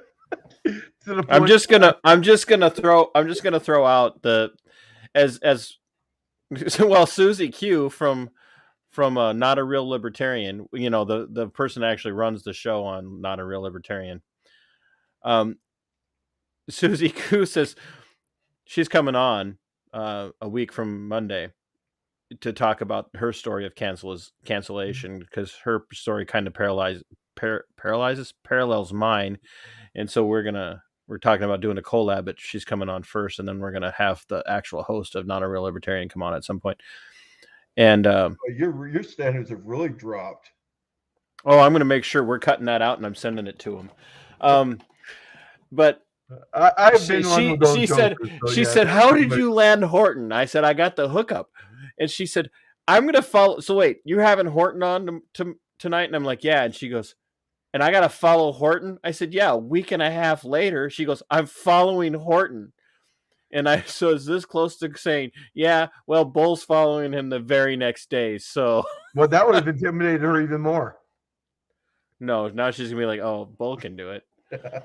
Well, like I kept saying, I just wanted to give Horton as much time as possible because I just wanted to see Ventura try to follow Horton.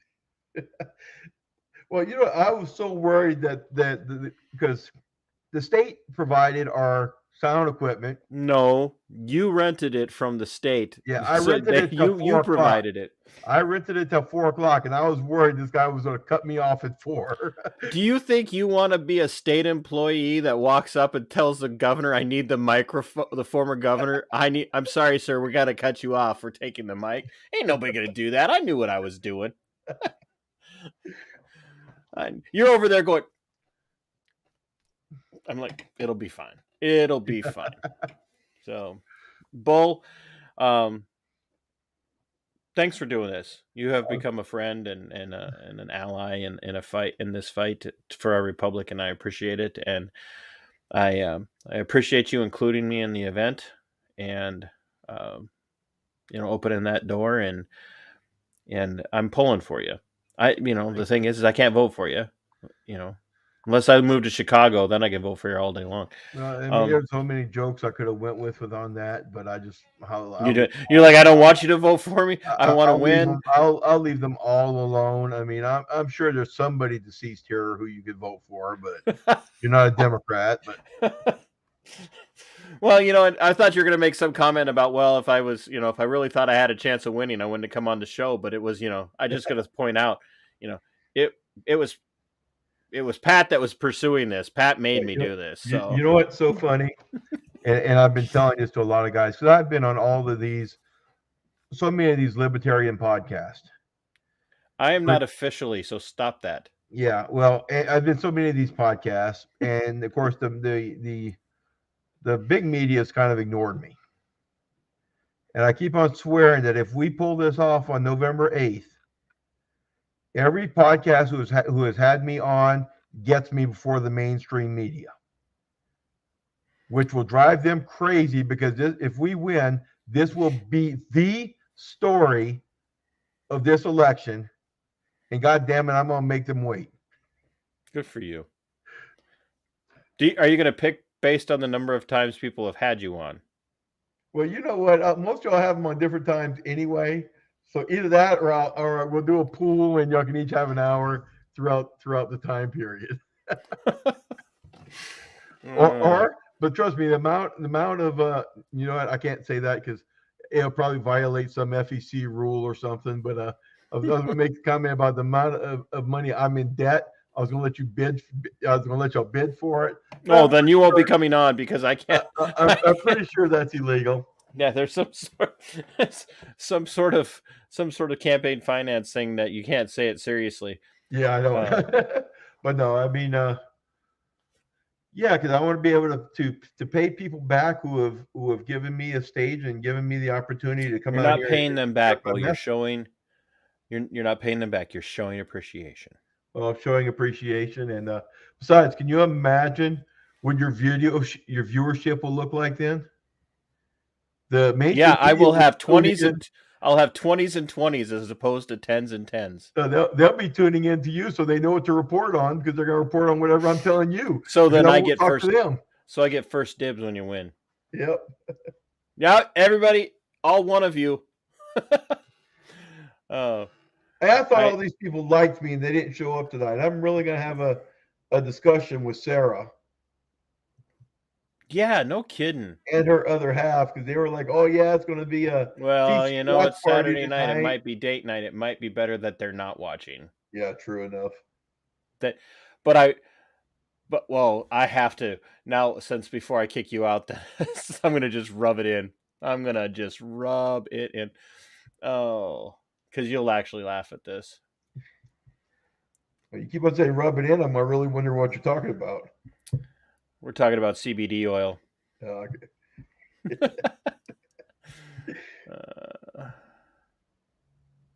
Where did it go?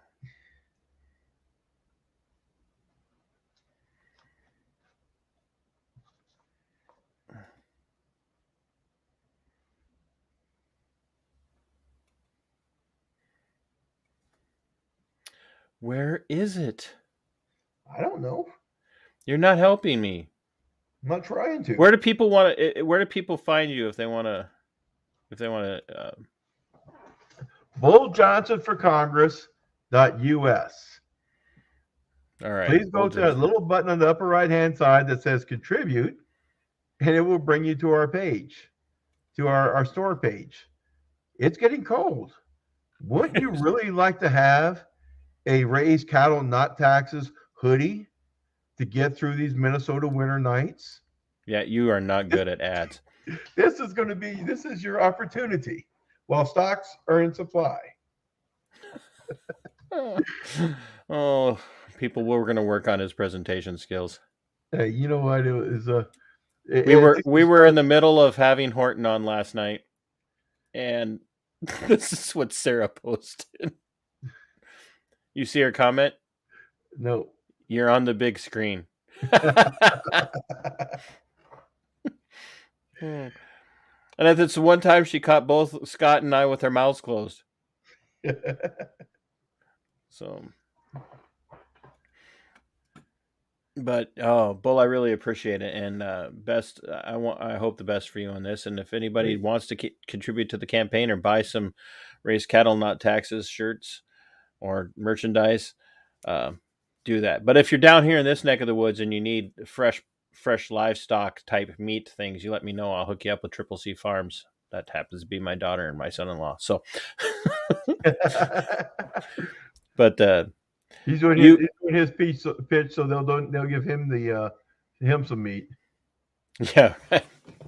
Oh, they were like, please, Dad, don't promote us. We want to sell product to people. So, Bull, you go get out of here. I'm sure you probably got events or something going on tomorrow, and you probably got all sorts of like coordinating to do yet tonight. And and you probably got to make sure Essie comes in from the barn. So, well, yeah, at this point, I mean, we've been ignored for so long, but now everybody, ever since I raised hell with the Star Tribune about not including us in their election coverage, then now all of a sudden we're getting everybody, including the stations in the cities, reaching out to us for questionnaires and wanting videos and so forth. Christine did the same thing with public radio here. Yeah, I saw that. Public radio? Was it radio or was it TV? After raising that issue, we had Star Tribune called me yesterday and talked to me for an hour on the phone yesterday. And then you got like a two sentence blurb in the paper. Well, in their election coverage, they put a column for Michelle and a column for Jill, and on the bottom in small print says also running legal marijuana now party candidate Travis Johnson. And I'm like, It would have almost been less insulting if they hadn't put that there. yeah. And Michelle didn't even answer any of their questions. They all say no comment, no comment, no comment. It's like, dude, if y'all would have emailed me, I would have actually given you answers. Well, she doesn't want to run on her record. But I ended up finding the right phone numbers and talking to the right people, because eventually they're like, yeah, you got the right one. Well, folks, there are federal campaign laws regarding equal access to media. So, well, the problem is they do not necessarily go for print. It's all like TV and radio. I guarantee you could set a precedence on that one. I just might, because there's some that I'm still waiting to hear from. So, well, hey, you go get out of here. I'm going to do a close, and I'm going to probably make myself something to eat.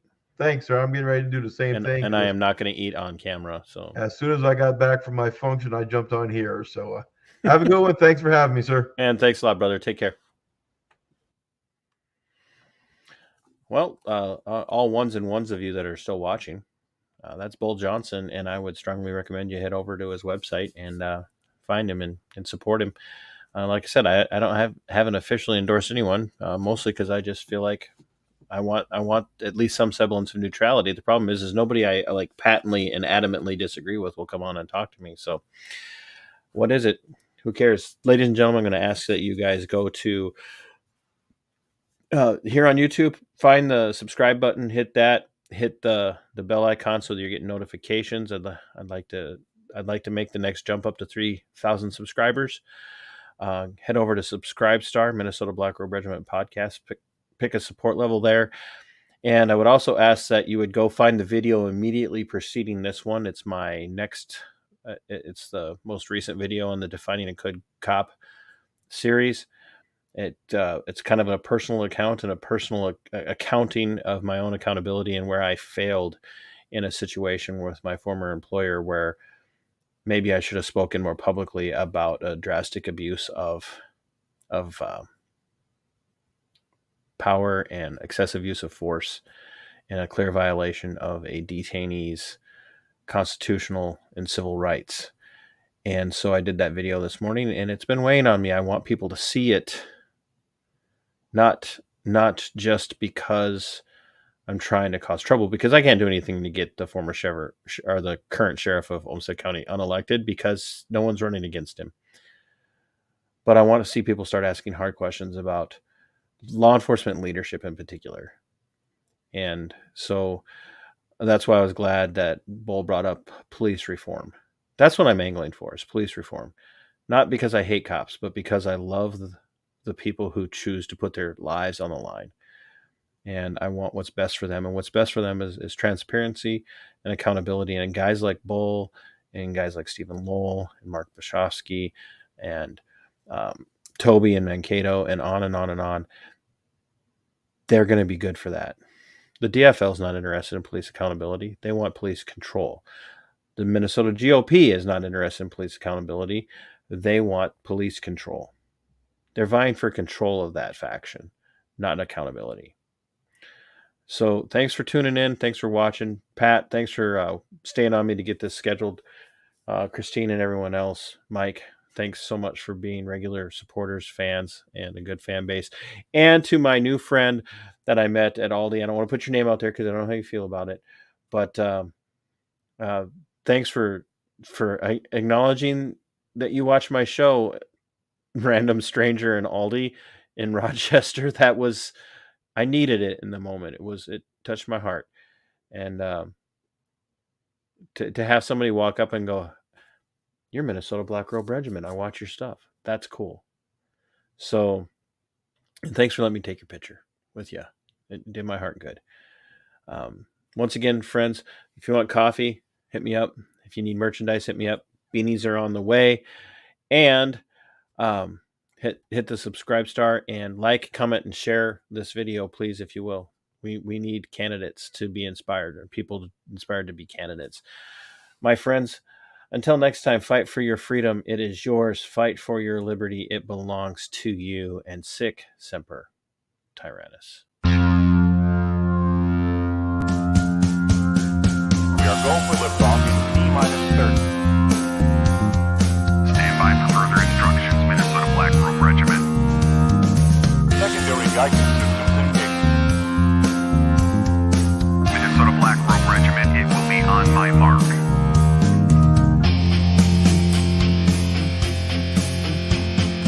All systems are a go. All systems are a go.